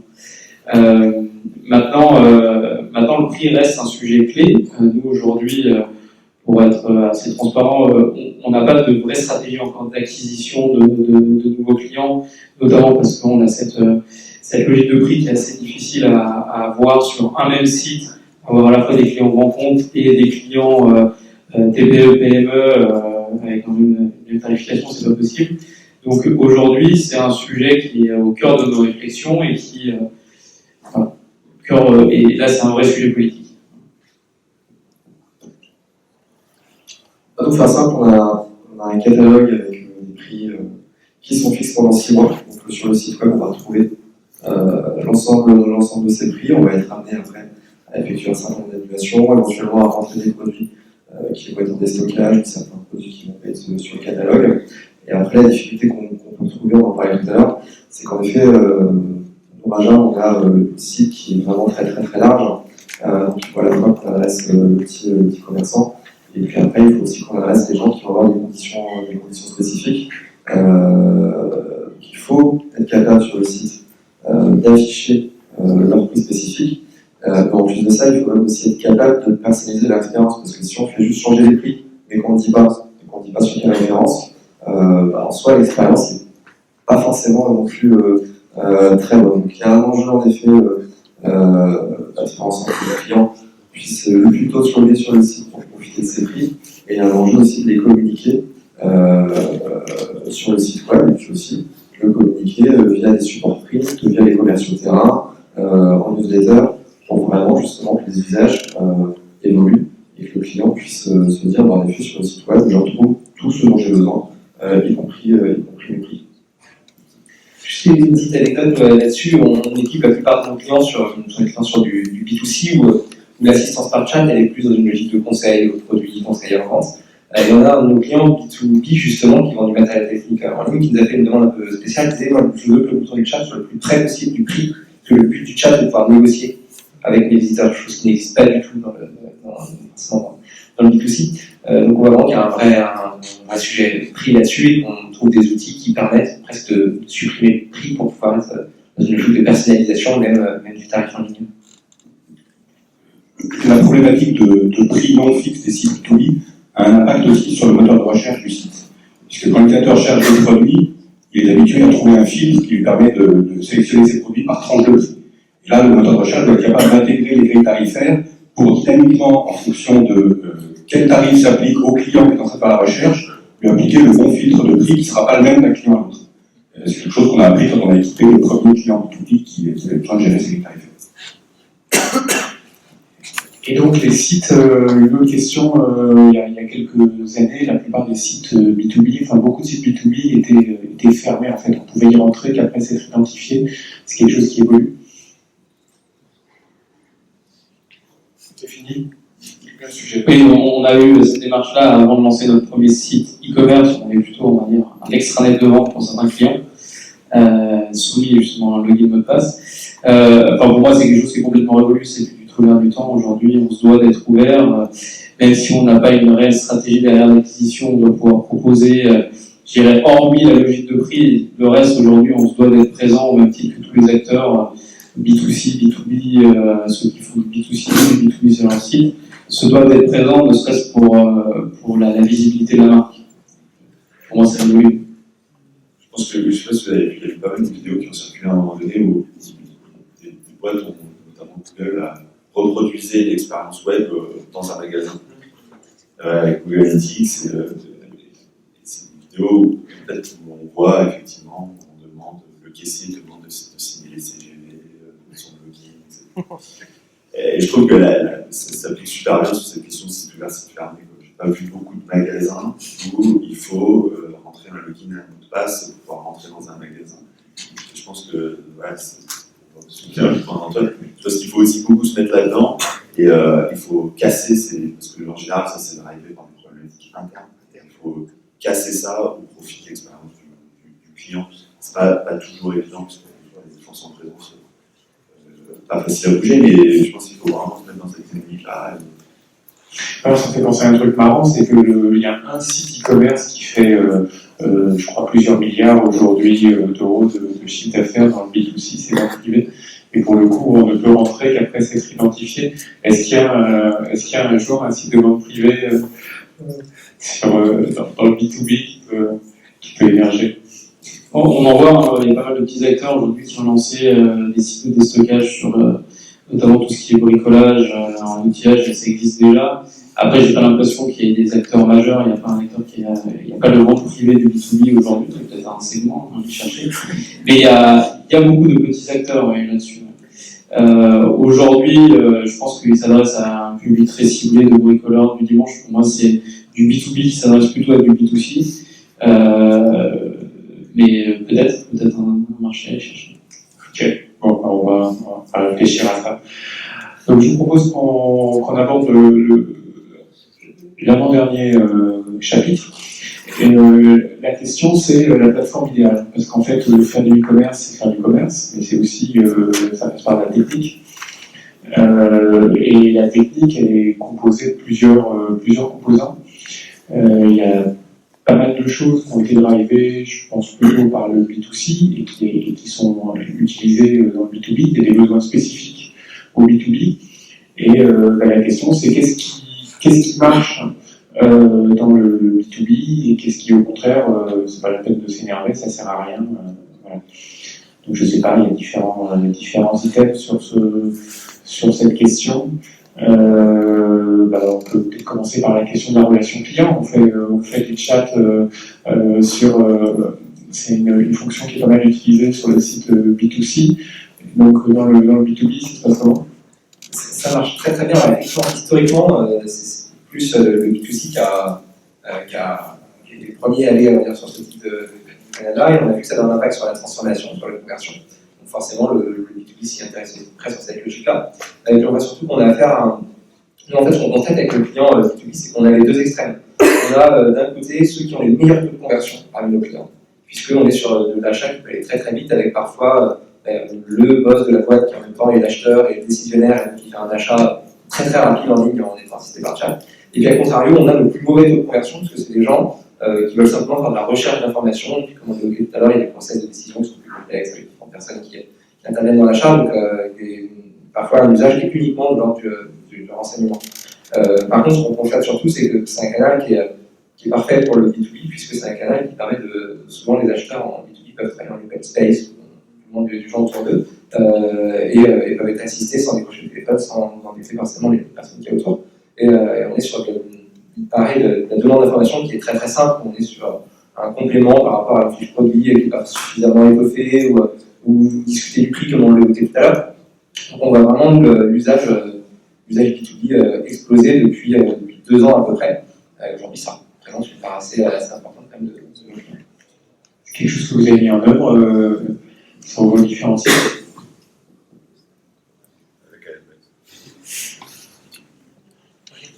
Oui, non, je partage totalement. Je pense que de toute façon, aujourd'hui, les gens ils ont besoin d'aide dans leur achat, comme dans un magasin. Et le chat, c'est un très très bon outil qui marche très bien, qui donne effectivement Après, la question sur le chat, c'est de trouver l'équilibre, parce qu'on pourrait mettre 50 personnes qui s'occuperaient des 50 personnes. Donc, c'est de trouver là où ça va apporter plus de valeur et de pouvoir l'activer, de désactiver sur les, là où on va pouvoir vraiment créer de la valeur pour la boîte, parce que pour avoir une bonne expérience stat, je ne connais pas les stats, c'est un opérateur, il ne peut pas en gérer trop à la fois. C'est 3 en moyenne, c'est ça. Donc, quand on a des sites à fort trafic, pour pouvoir répondre à toute la demande, il faut avoir beaucoup de monde. Et là, c'est l'investissement qui peut être important. Juste un petit volet technique, on est en capacité de proposer une mise en relation uniquement à certains visiteurs en fonction de leur comportement, de manière à ne pas être noyé par un flux de discussion trop important.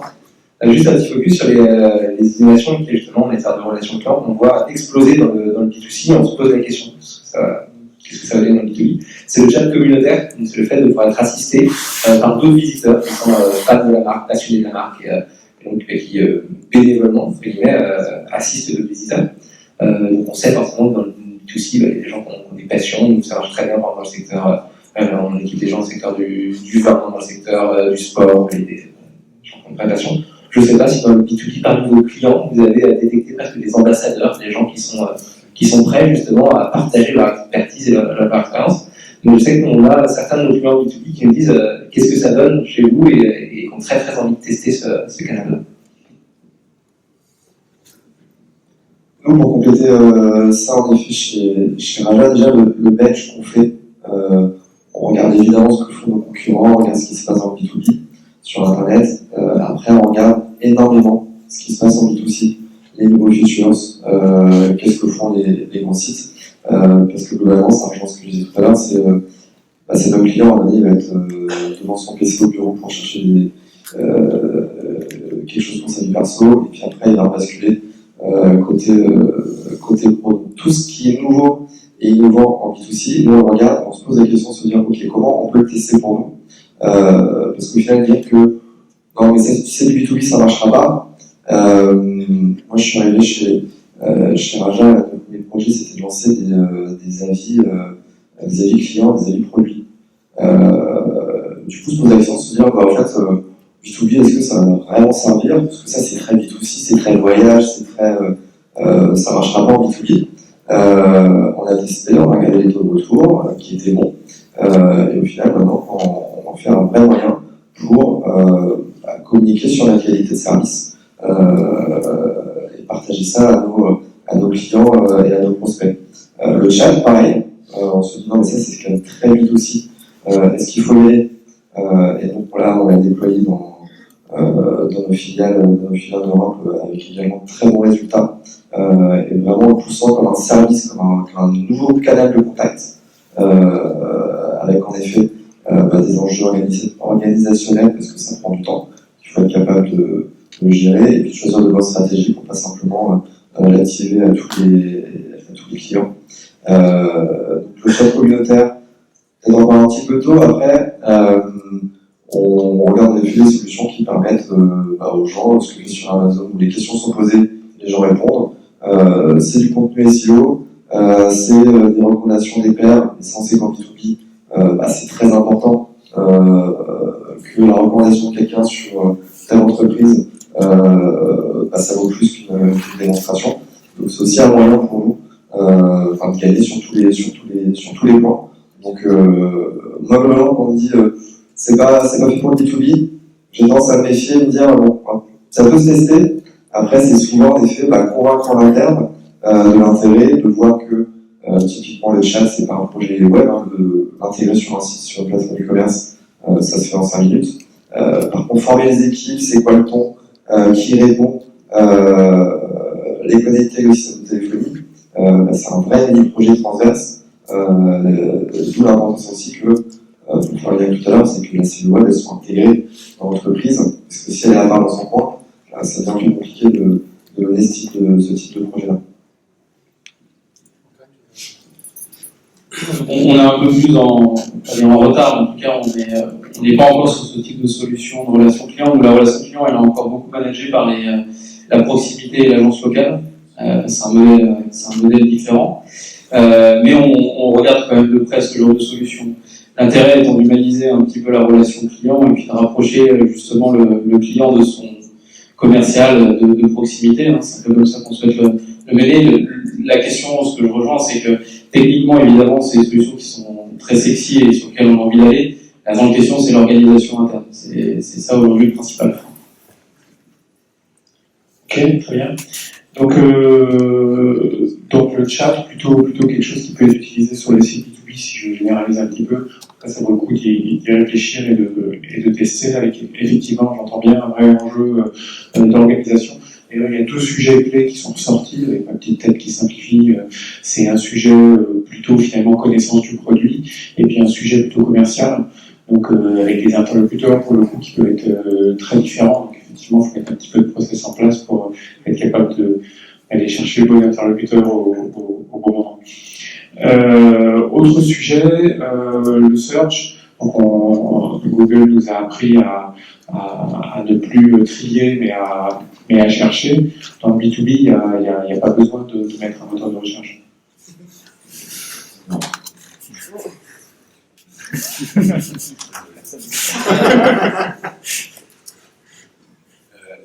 Nous, on constate effectivement l'utilisation du moteur de recherche, y compris en B2B. Et là aussi, comme c'était très bien dit, le souci, c'est l'efficacité. Le client qui cherche une trouilleuse, vous lui trouvez la perforatrice directement.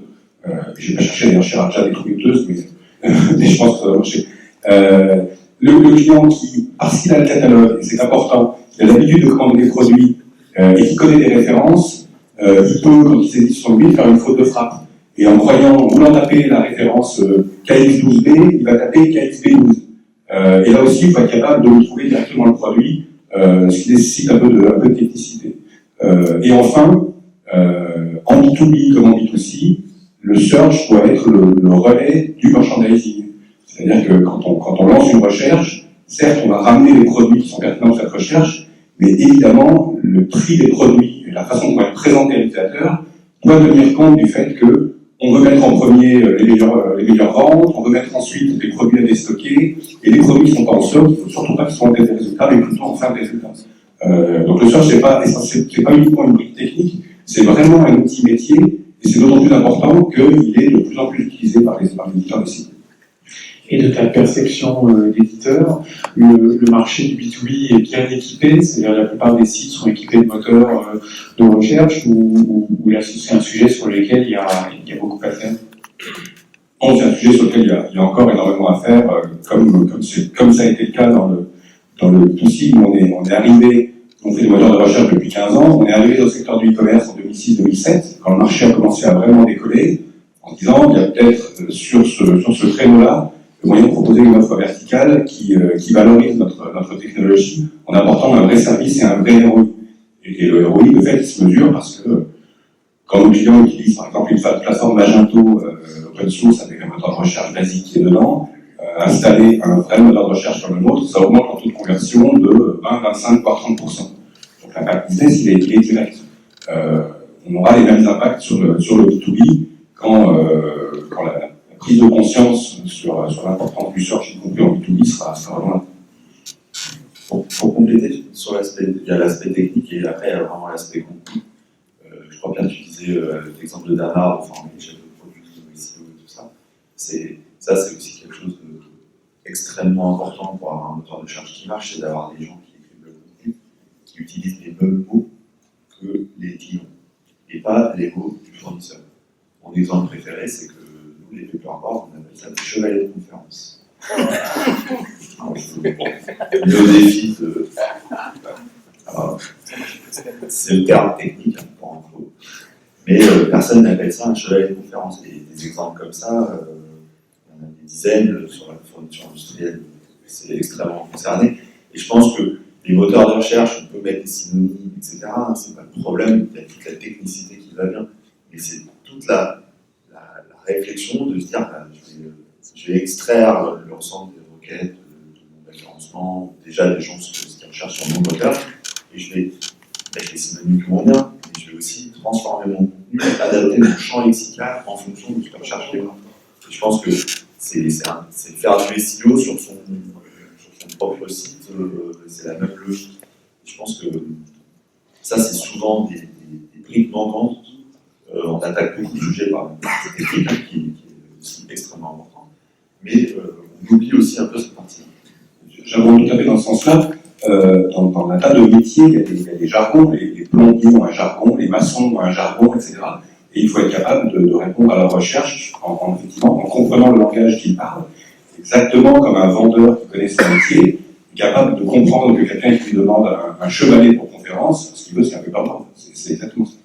En fait, c'est vraiment l'enjeu dans le B2B, c'est la distribution d'informations digitales. C'est aussi d'arriver à transformer l'information du fournisseur, qui a une certaine technicité, puis dans une certaine classification finalement, dans celle des clients. Et c'est vrai que ça, c'est un des grands enjeux, là, une fois de plus, du contenu digital, qui fait que quand c'est mal adressé, et ben, finalement, le distributeur est un passe-plat et sa création de valeur est mise à mal. Ok, donc on est un moteur de recherche et on fait du travail pour d'une part il soit bien configuré et d'autre part que les équipes de métier travaillent sur les textes qui vont bien. Sujet suivant, marketing one-to-one. Alors, sujet que je connais un petit peu. Forcément, non. Merci Martin. Donc marketing one-to-one, ça veut dire plein de choses. En tout cas, l'idée, c'est d'adapter le site à chaque visiteur. Et on voit bien que dans le domaine du B2B, ça prend une connotation très particulière, parce que ça peut aller jusqu'à il est identifié, il a des prix qui lui sont spécifiques. Donc ça, c'est du très spécifique au B2B. Et puis aussi, ça peut être réutiliser des outils qui ont plutôt là aussi été développés à la base dans le B2C, c'est-à-dire vous avez aimé, on va vous proposer des emails qui sont lancés suite à des actions qu'a fait l'internaute sur le site, etc. Vos avis sur ces questions-là? Tu vas développer un peu, Martin?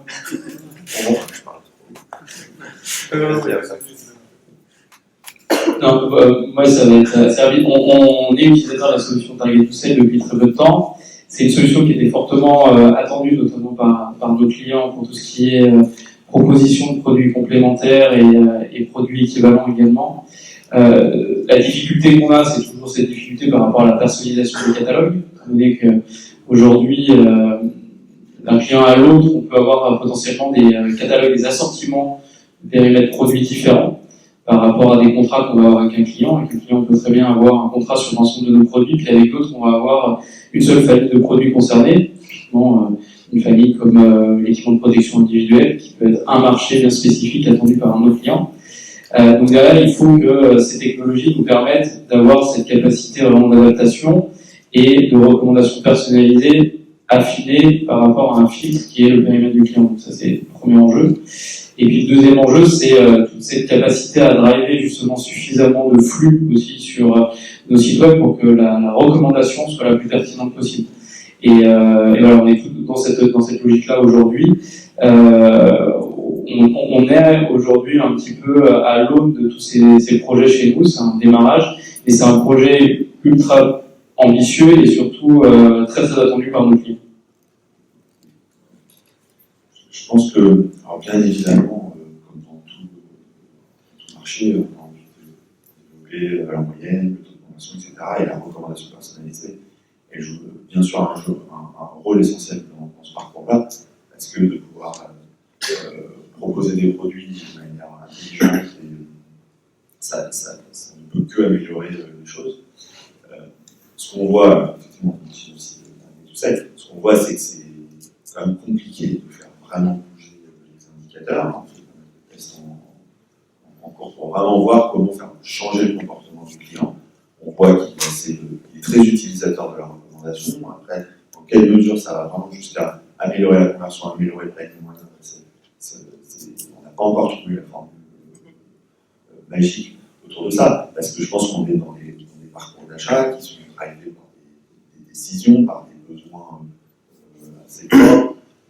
Je pense que l'achat d'impulsion est plus difficile, et une fois, on y va, et on a aussi une problématique de proposer, de montrer l'étendue de notre offre. C'est-à-dire qu'il y a beaucoup de gens qui pensent qu'on vend à peu près à 80 000 références, et il y a des gens qui pensent qu'on vend que des sièges. On a un catalogue comme ça, et ils nous disent: ah ouais, mais vous vendez des des sièges.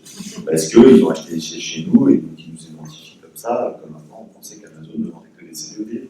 Donc, le marketing one-to-one, il est essentiel. Et nos clients nous le demandent, ce qui est assez marrant, on a fait le tableau avec des clients, ils nous disent, nous ce qu'on veut, c'est des choses pertinentes pour nous, parce que, encore une fois, on n'a pas le temps, on a besoin de logique d'efficacité, etc.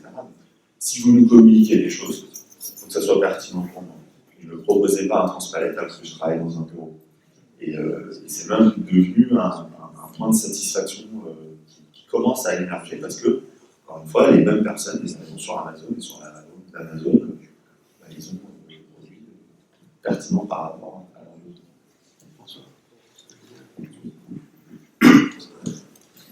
Ouais, mais je suis toujours un petit peu embêté avec le one. Marketing, le one-to-one. C'est qui le one? C'est l'internaute ou c'est le client? Donc, Antoine l'a évoqué, dans le B2B, on peut dire que l'acheteur, il achète au nom d'une entreprise. Et je trouve que c'est un peu trop implicite dans les échanges, le fait que l'acheteur, il n'achète pas à titre personnel, il achète au nom d'une entreprise. Donc moi, ça a été un peu abordé avec le chat. Je pense qu'il faut parler plus de marketing communautaire et de personnalisation, mais il faut penser que c'est une entreprise, qu'il y a une responsabilité d'acheteur qui achète au nom d'une entreprise dans la culture de l'entreprise. Et je trouve que ça n'est pas assez explicitement développé dans l'échange. Mais ce qu'il faut beaucoup voir, je pense aussi, c'est que les clients ne savent pas ce qu'ils achètent. Ils ne connaissent pas leurs besoins, etc., etc. Bien sûr, je fais une généralité, mais en général, ils ont un besoin, ils n'ont pas un besoin d'un produit, ils ont un besoin d'un vêtement. Et ce qu'on voit, c'est que un besoin pour leur entreprise. Ils sont contents d'avoir. Mais je pense que la logique, elle est quand même très individuelle. On est sur un achat pour l'entreprise, mais individualisé, parce qu'aussi dans le B2B, ce qui est très différent avec le B2C, c'est que quand j'achète, je mets ma légitimité sur la table. Si les badges ne sont pas bien, François il va dire à Caroline, c'est quoi ces badges que tu as achetés? On est passé pour des rigolos devant 100 personnes. Et pas vers le fournisseur qui a choisi Caroline pour les badges. Et je pense que ça, c'est aussi super important. Ils ont besoin d'avoir ce conseil, cette réassurance qui va garantir que le besoin qu'on leur a demandé de remplir, il est vraiment rempli. Et toute la logique de recommandation, elle est aussi là-dessus. C'est comment est-ce que j'achète le produit qui va bien être compatible, ou tiens, ils me font penser, j'achète des gobelets, tiens, ils me font penser aux touillettes. Enfin, c'est aussi beaucoup vu comme ça. Et c'est quand même, pour l'entreprise, mais c'est quand même très humain et individualisé. C'est intéressant parce que si on poursuit sur l'échange, sur l'exemple des badges de Caroline, c'est qu'en termes de personnalisation, puisque c'est le sujet qui est cher à François, si on recommande un produit qui va personnellement séduire l'utilisateur et qui va acheter quelque chose, mais qui ne le renvoie pas au fait que c'est bon pour l'entreprise, c'est une personnalisation qui est contre-productive, puisqu'il a fait un achat, mais qui finalement va peut-être pas renforcer le lien commercial entre l'entreprise qui vend et l'entreprise cliente. Donc je pense qu'il faut vraiment, mais tu le confirmes, hein, le besoin dont tu parles, c'est un besoin d'entreprise, et c'est pas un besoin personnel. Peut-être qu'à ce moment-là, la personnalisation dans le cadre de la prochaine meilleure offre, la prochaine meilleure action n'est pas une personnalisation de l'acheteur, pour aller à ce que vous dites, mais la personnalisation des besoins de l'entreprise. Et c'est exactement ça. On ne personnalise pas l'individu, mais l'entreprise dans le cas des achats. L'individu dans le cas voilà. des deux, en fait. Je vais réagir un petit peu sur ce sujet-là, pour le coup, je suis... Parce qu'il fallait que ce soit drôle. Hein. Ouais, non, c'est vrai. Il y a plusieurs choses qui ont été dites et qui sont extrêmement intéressantes. Que ce soit une demande client, c'est extrêmement important. Il y a eu la question de la pertinence par rapport au trafic. En fait, nous, quand on a démarré, on ne savait pas si le moteur allait marcher dans le B2B, et on se posait la question, est-ce qu'avec autant de produits, est-ce qu'avec moins de trafic, ça va marcher?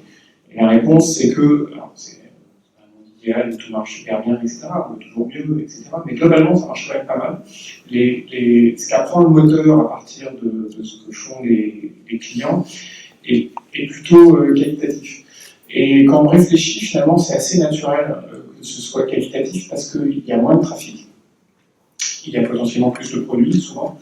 Mais par contre, il n'y a pas beaucoup de touristes.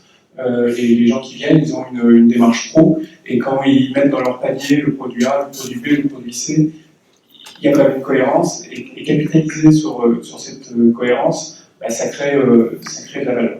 Donc moins de trafic, mais finalement un trafic plus qualifié, et finalement ça crée de la donnée de valeur. Sur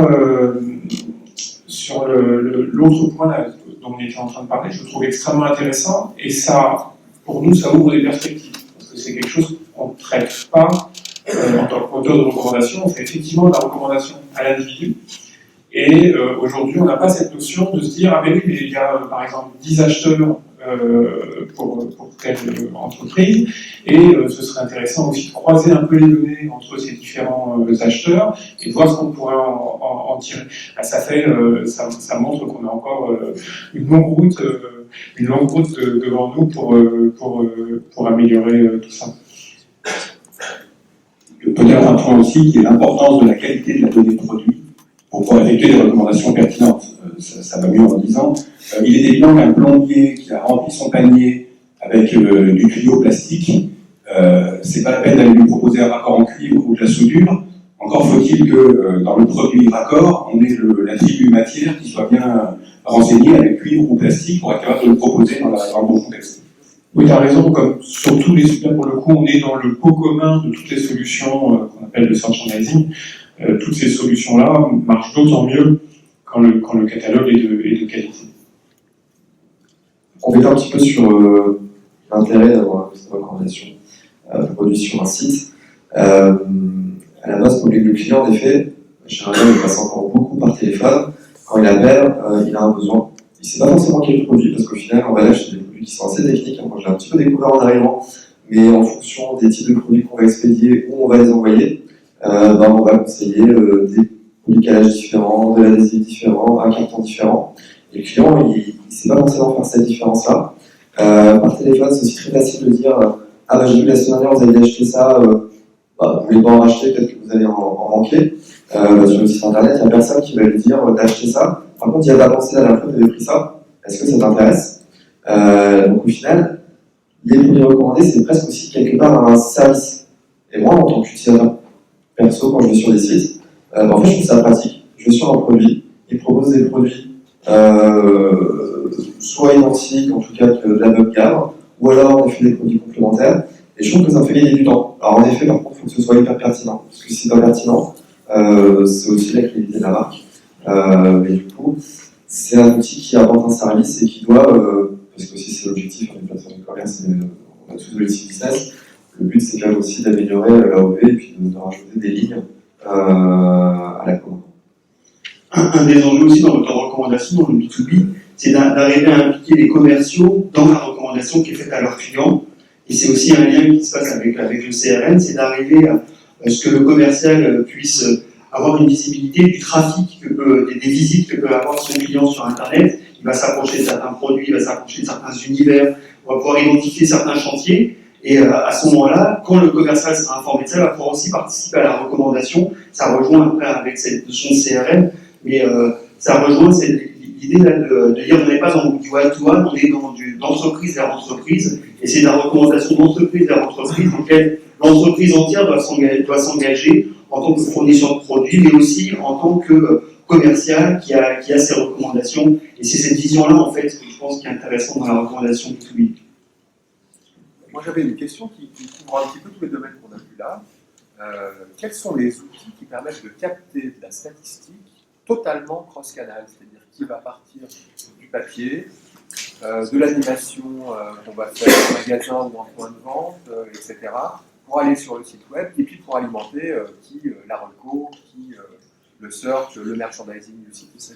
C'est quoi les outils qui permettent de faire ça? Nous, ce qu'on pense, c'est que dans le B2B, il y a justement cette question du prix qui est assez fréquente, et souvent, il y a une interaction il peut y avoir des interactions avec les ERP sur récupère-moi le prix, récupère-moi les conditions et tout ça. Et du coup, on va capter cette information entre justement le site e-commerce, dans lequel on a une navigation qui va être analysé, il y a des Google Analytics, il y a des choses comme ça, et on va capter cette information transactionnelle qui est vraiment B2B, qui dit tel client demande à telle date, tel produit, telle information sur tel produit, et là finalement quand on va capter cette information-là, on va capter au maximum proche de l'information, c'est-à-dire commerciale, l'activité. Après, charge à des solutions de recommandation, de big data, des choses comme ça, d'arriver à processer toute cette information-là, de la communiquer aux commerciaux qui sont personnes qui sont le plus proches finalement des clients pour arriver à ce que ça remonte. Et donc nous, ce qu'on pense, c'est que c'est vraiment la communication entre les systèmes digitaux et les systèmes de gestion finalement, quand elle est vraiment très fréquente, c'est là. Alors après, on va tracer des logs, hein, une fois on va tracer des logs, on va dire, et on va réinjecter ça dans du big data. Il va falloir faire des solutions temps réel qui soient suffisamment rapides pour arriver à consolider l'information et rapidement justement envoyer sur des tableaux de bord. Bah, c'est un peu tout ce que peuvent rêver certains commerciaux, hein, dire, ça vibre, bah oui, voilà, ton client là, à mon avis, il n'est pas loin, il est géolocalisé, il est en train de chercher sur le site tel et tel truc, appelle-le, il doit avoir un chantier de tel type de choses. Ça, dès lors qu'on a imaginé que ça c'était possible, on va pouvoir commencer à définir des solutions et les imaginer. Et on sait croiser ces infos-là aujourd'hui avec ce qui se passe sur un centre d'appel, avec... Typiquement, on a pas mal de chantiers et de réalisations dans ce domaine-là chez IBM. Donc, au-delà de Google Analytics, on va parler de Watson Analytics, etc. On n'est pas là pour vendre les produits, mais plutôt sur les chantiers sur le métier. Typiquement, dans la démarche sur les chantiers, il y a, au-delà de la traditionnelle base produit, base prix, base client, la démarche consiste à bâtir une base supplémentaire qui s'appelle une base offre et une base action. Et c'est le croisement par les différents outils qui sont analytiques, le big data étant plus symbolisé par les données structurées d'entreprises qui sont connues, les différents prix de produits, etc. Et les données non structurées, les réseaux sociaux, la météo et autres. Et les moteurs de croisement de toutes ces bases font des recommandations. Et ces bases de offre et action sont entretenues par la connaissance et le savoir déjà de l'entreprise, de par ses commerciaux, de par les analyses de prix, par les offres marketing ou autres. Et ces recommandations sont typiquement automatisées. Intervient bien évidemment à bord, après, le savoir-faire du directeur commercial et les recommandations qui vont donner cette direction générale. Et tous les outils existent. Dans la division commerce IBM, on a tous les outils qu'il faut. Certains ne sont pas les meilleurs du marché, donc nous ne parlerons pas, d'autres le sont. Mais aujourd'hui, je ne connais aucune boîte B2B. Donc là, c'est ma réalité. Non, je vais pas. Non, c'est un chemin qui mène en moyenne, et il faut déjà avoir les moyens, non pas en termes de prix, de coût d'acquisition d'outils, mais les moyens en termes de temps et de connaissances au sein de l'entreprise. Et c'est un projet, un chantier, plus exactement, qui, à minima, entre l'étape de lancement, pour essayer de définir ce que l'on recherche véritablement comme efficacité, et l'aboutissement de Syncral, mais il faut au minimum 2 ans. Et je pense que c'est plus un problème de techno. C'est un vrai sujet, on retourne sur le sujet de transformation. Et même pour le coup, je connais des boîtes qui ont commencé à initier ça, c'est pas utilisé en fait. Parce que le chemin, il est tellement loin de changer la manière dont j'interagis avec mon client lors d'une visite, des choses comme ça. Je pense qu'on doit encore plus d'expérience sur le truc, la force de l'anti-cash, mais je pense que les sujets sur l'intégration et l'analytics pour tout le parcours client, maintenant il y a quasiment des réponses à quasiment toutes les problématiques. Bon, le print encore, c'est plus difficile bien sûr, mais tout ce qui passe par les cataloguistes ont toujours eu des références particulières en fonction de la date de sortie du catalogue, etc. Oui, il y a des moyens. Il y a des moyens, c'est jamais fiable à 100%, mais ça permet par contre d'agréger tout ça, de faire tourner des moteurs là-dessus, de générer des recommandations qui sont utilisées quotidiennement dans le processus métier. Personnellement, j'ai jamais vu encore. Des gros groupes, là je parle du B2C, pas mal de grands groupes alimentaires ou non alimentaires dans lesquels en Europe, on travaille pratiquement tous sur ces chantiers. La principale difficulté, c'est pour ça que j'insistais sur le fait que le manque de moyens, de ressources internes,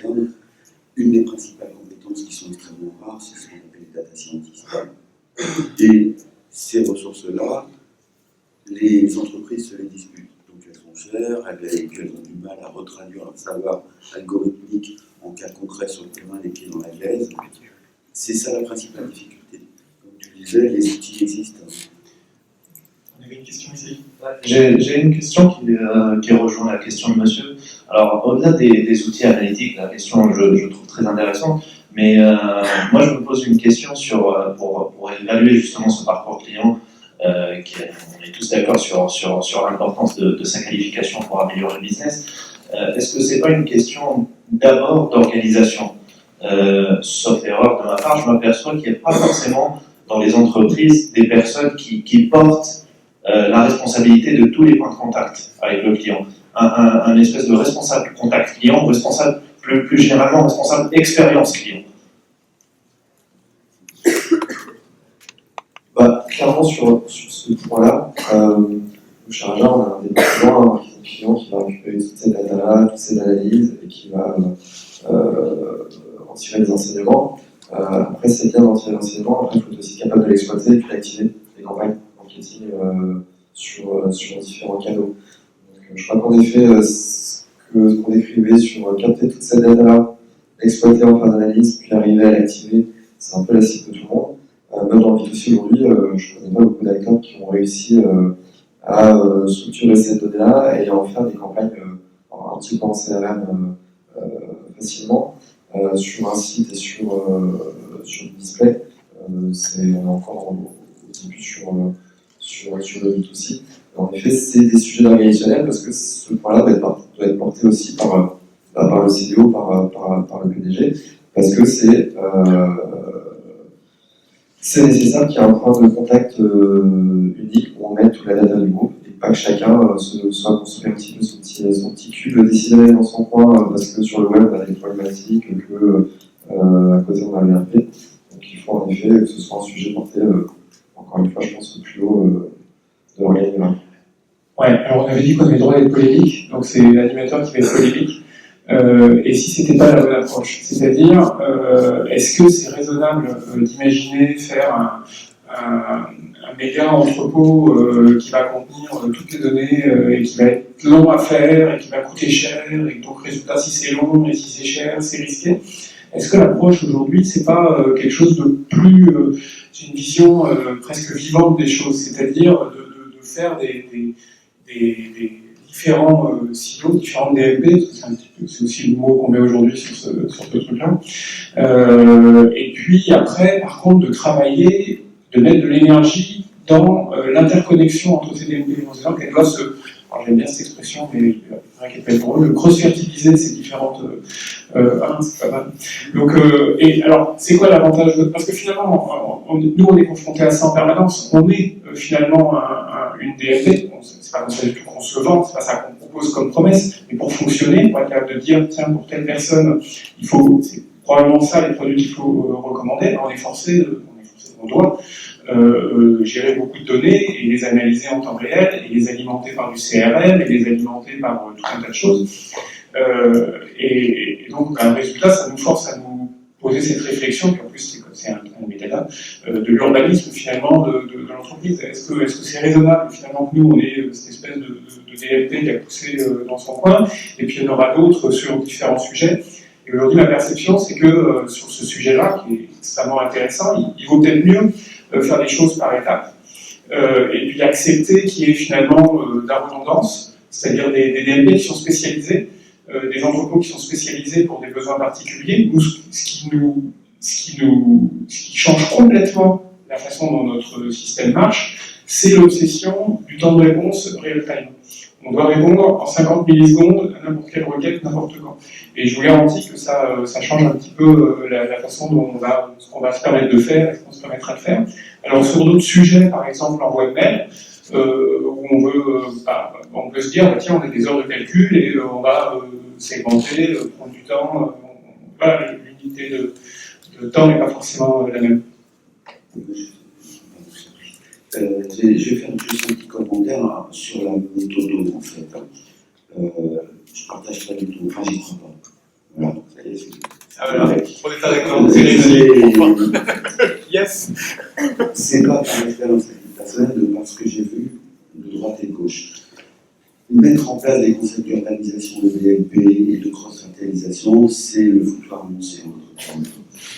Et on arrive à une compétition larvée, et là on parle de gouvernance d'entreprise, entre différents services, on partage d'informations, et c'est complètement illusoire. Simplement pour faire ça. Sur le papier, ça peut être séduisant, mais je n'ai jamais vu ça marcher. Ouais, mais je pense pour une raison.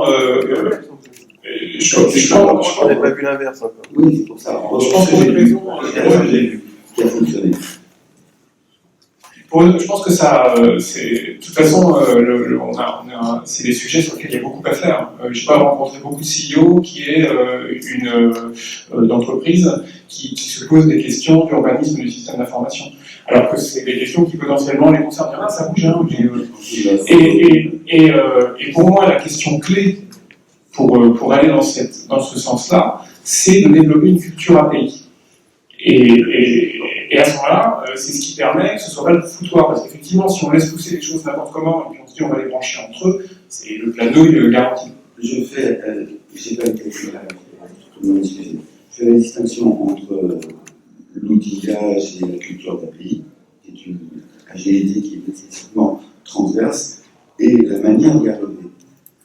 De fonctionner en mode village, mais on fait tous partie, on est de différentes tribus, mais on fait tous partie du même plan face aux autres entreprises. Certes, j'ai du mal et je ne l'ai jamais vu, effectivement. En revanche, ce que j'ai vu, c'est le fonctionnement, effectivement, par itération, en embarquant au fil de l'eau les différents villages, en mode escargot, et on enrichit, on commence pragmatiquement avec soit une enseigne, soit une catégorie de produits, soit une fourchette de prix, soit une fourchette de clients, et on enrichit successivement en mode escargot l'expérience et l'itération.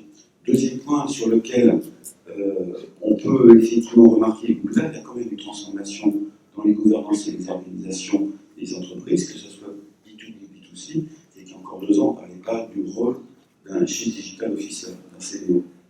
Maintenant, c'est une préoccupation majeure de l'implication des dirigeants à avoir cette structure-là.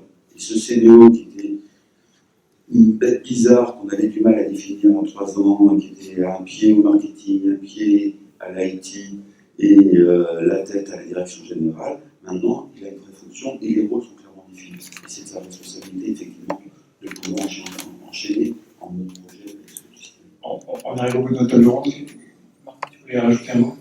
Comme tu n'as pas eu le temps de beaucoup parler, je pense. Je pense que sur ces sujets-là, la question qu'on ne se pose pas assez, c'est la question à laquelle on veut répondre. Et surtout, du coup, je pense que la réponse sur l'organisation technique qu'on est derrière, elle vient vraiment de là. Je pense qu'il y a des sujets très analytiques qui nécessitent effectivement d'avoir toute la donnée au même endroit pour pouvoir la cruncher facilement. Et il y a des problématiques qui ne nécessitent pas du tout ça, donc des fois un bon vieux fichier Excel, ça a un très bon DLP aussi, et ça permet d'avoir une réponse rapide à une question derrière, et de ne pas avoir à mener tout le champ technique. Je pense qu'il faut simplifier un peu des fois, finalement, quelle est la réponse. Et pour répondre à la question de monsieur aussi sur les questions des points de contact, moi, je suis tout à fait d'accord qu'il faut avoir une vision où, d'un point de vue organisation, c'est clair qui est décideur sur les grandes questions d'expérience client et de points de contact. Et ce qu'on a vu chez Manutan, c'est qu'en fait, maintenant, c'est la direction digitale qui porte ça. Et c'était peut-être une décision qui est devenue naturelle à force de pousser avec les problématiques digitales. Et du coup, on est devenu un peu les décideurs là-dessus, à force de pousser les autres directions. Au final, ils nous disaient, bon, ouais, en gros, prenez le sujet parce que. Et depuis que c'est clair, ça va beaucoup plus vite et ça permet vraiment de faire bouger les choses parce que sinon, on a des grosses distorsions avec l'expérience client.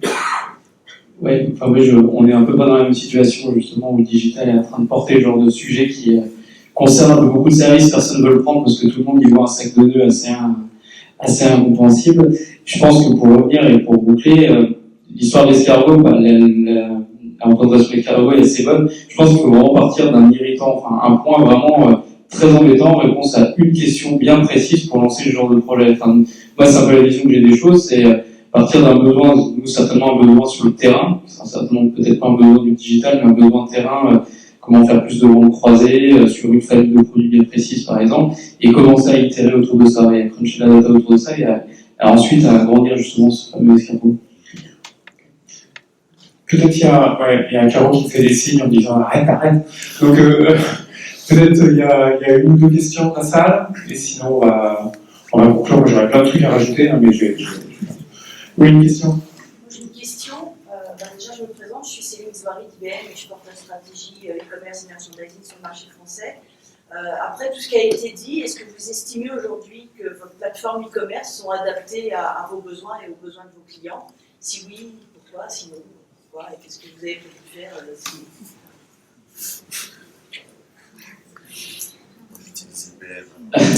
Non, ça n'a pas de réponse. Oui, la réponse est oui, parce qu'on est en plein projet et on a lancé un projet en France il n'y a pas très longtemps. Donc aujourd'hui, on considère que oui, notre plateforme est adaptée à tous ces besoins. On est vraiment sur un mode d'itération par rapport à cette plateforme et on continue à la travailler et à apporter toutes les briques et toutes les API nécessaires pour développer le business par rapport à tous les sujets qu'on a pu évoquer aujourd'hui. Pour nous, ça a été un vrai changement de culture de passer de plateforme interne à une plateforme justement externalisée. Il y a 2 ans de ça, qu'on a pris cette décision. Et je dirais aujourd'hui, par rapport à un projet comme celui-ci, hormis si vous avez une stratégie d'entreprise guidée par une DSI très puissante avec une vraie vision, c'est très difficile à développer avec ses propres moyens. Je pense qu'aujourd'hui, il y a des solutions sur le marché, elles sont listées, il y en a beaucoup, mais qui permettent justement d'adapter à la fois la solution technique, mais surtout répondre à des besoins clients. Et en B2B, on voit qu'il y en a beaucoup aujourd'hui qui se sont mis sur ce marché. On sait qu'il y a des Magento qui sortent par exemple des versions B2B. Il y en a beaucoup qui se sont lancés ces derniers temps. Et je dirais qu'aujourd'hui, ça me paraît indispensable de partir sur des solutions comme ça pour gagner du temps et être beaucoup plus réactif et être vraiment en agilité constante. Laurent, Côté Raja, on a également la bonne plateforme pour atteindre nos objectifs. Il y a des spécificités B2B. On a parlé des prix, on a pas beaucoup parlé des contacts et de la gestion des adresses, mais on y répond également, ce qui est un enjeu important. Après, tout l'enjeu pour nous aussi, c'est de voir quelles briques on doit rajouter à ces plateformes pour aller chercher de la performance. Ça peut être un gars tout seul, ça peut être des solutions d'AB test, de personnalisation, pour justement tirer un maximum parti des outils qui nous permettent d'être plus agiles et de faire plus vite pour améliorer l'expérience utilisateur. Enfin, tu peux rajouter un point sur cette question. Je peux dire non. Ok. Je pense que le sujet, on a 3 plateformes techniques différentes et on réussit à adresser les besoins de nos clients. Moi, j'encourage les éditeurs à se différencier encore plus et à nous simplifier la vie pour intégrer ces jeux de plateformes et nos systèmes d'information qui sont parfois complexes. Parce que pour créer cette belle expérience client, on a besoin de ça et des fois, vous ne facilitez pas la vie. Donc voilà, c'est le petit message. Très bien. Écoutez, je propose qu'on arrête là. Ce qui est prévu ensuite, c'est qu'on puisse aller boire un coup, je crois, et manger un morceau. Car on fait oui, c'est bon. Je voulais remercier chaque intervenant. Merci à tous. Et puis merci à vous d'avoir participé ou d'avoir une écoute active. Merci.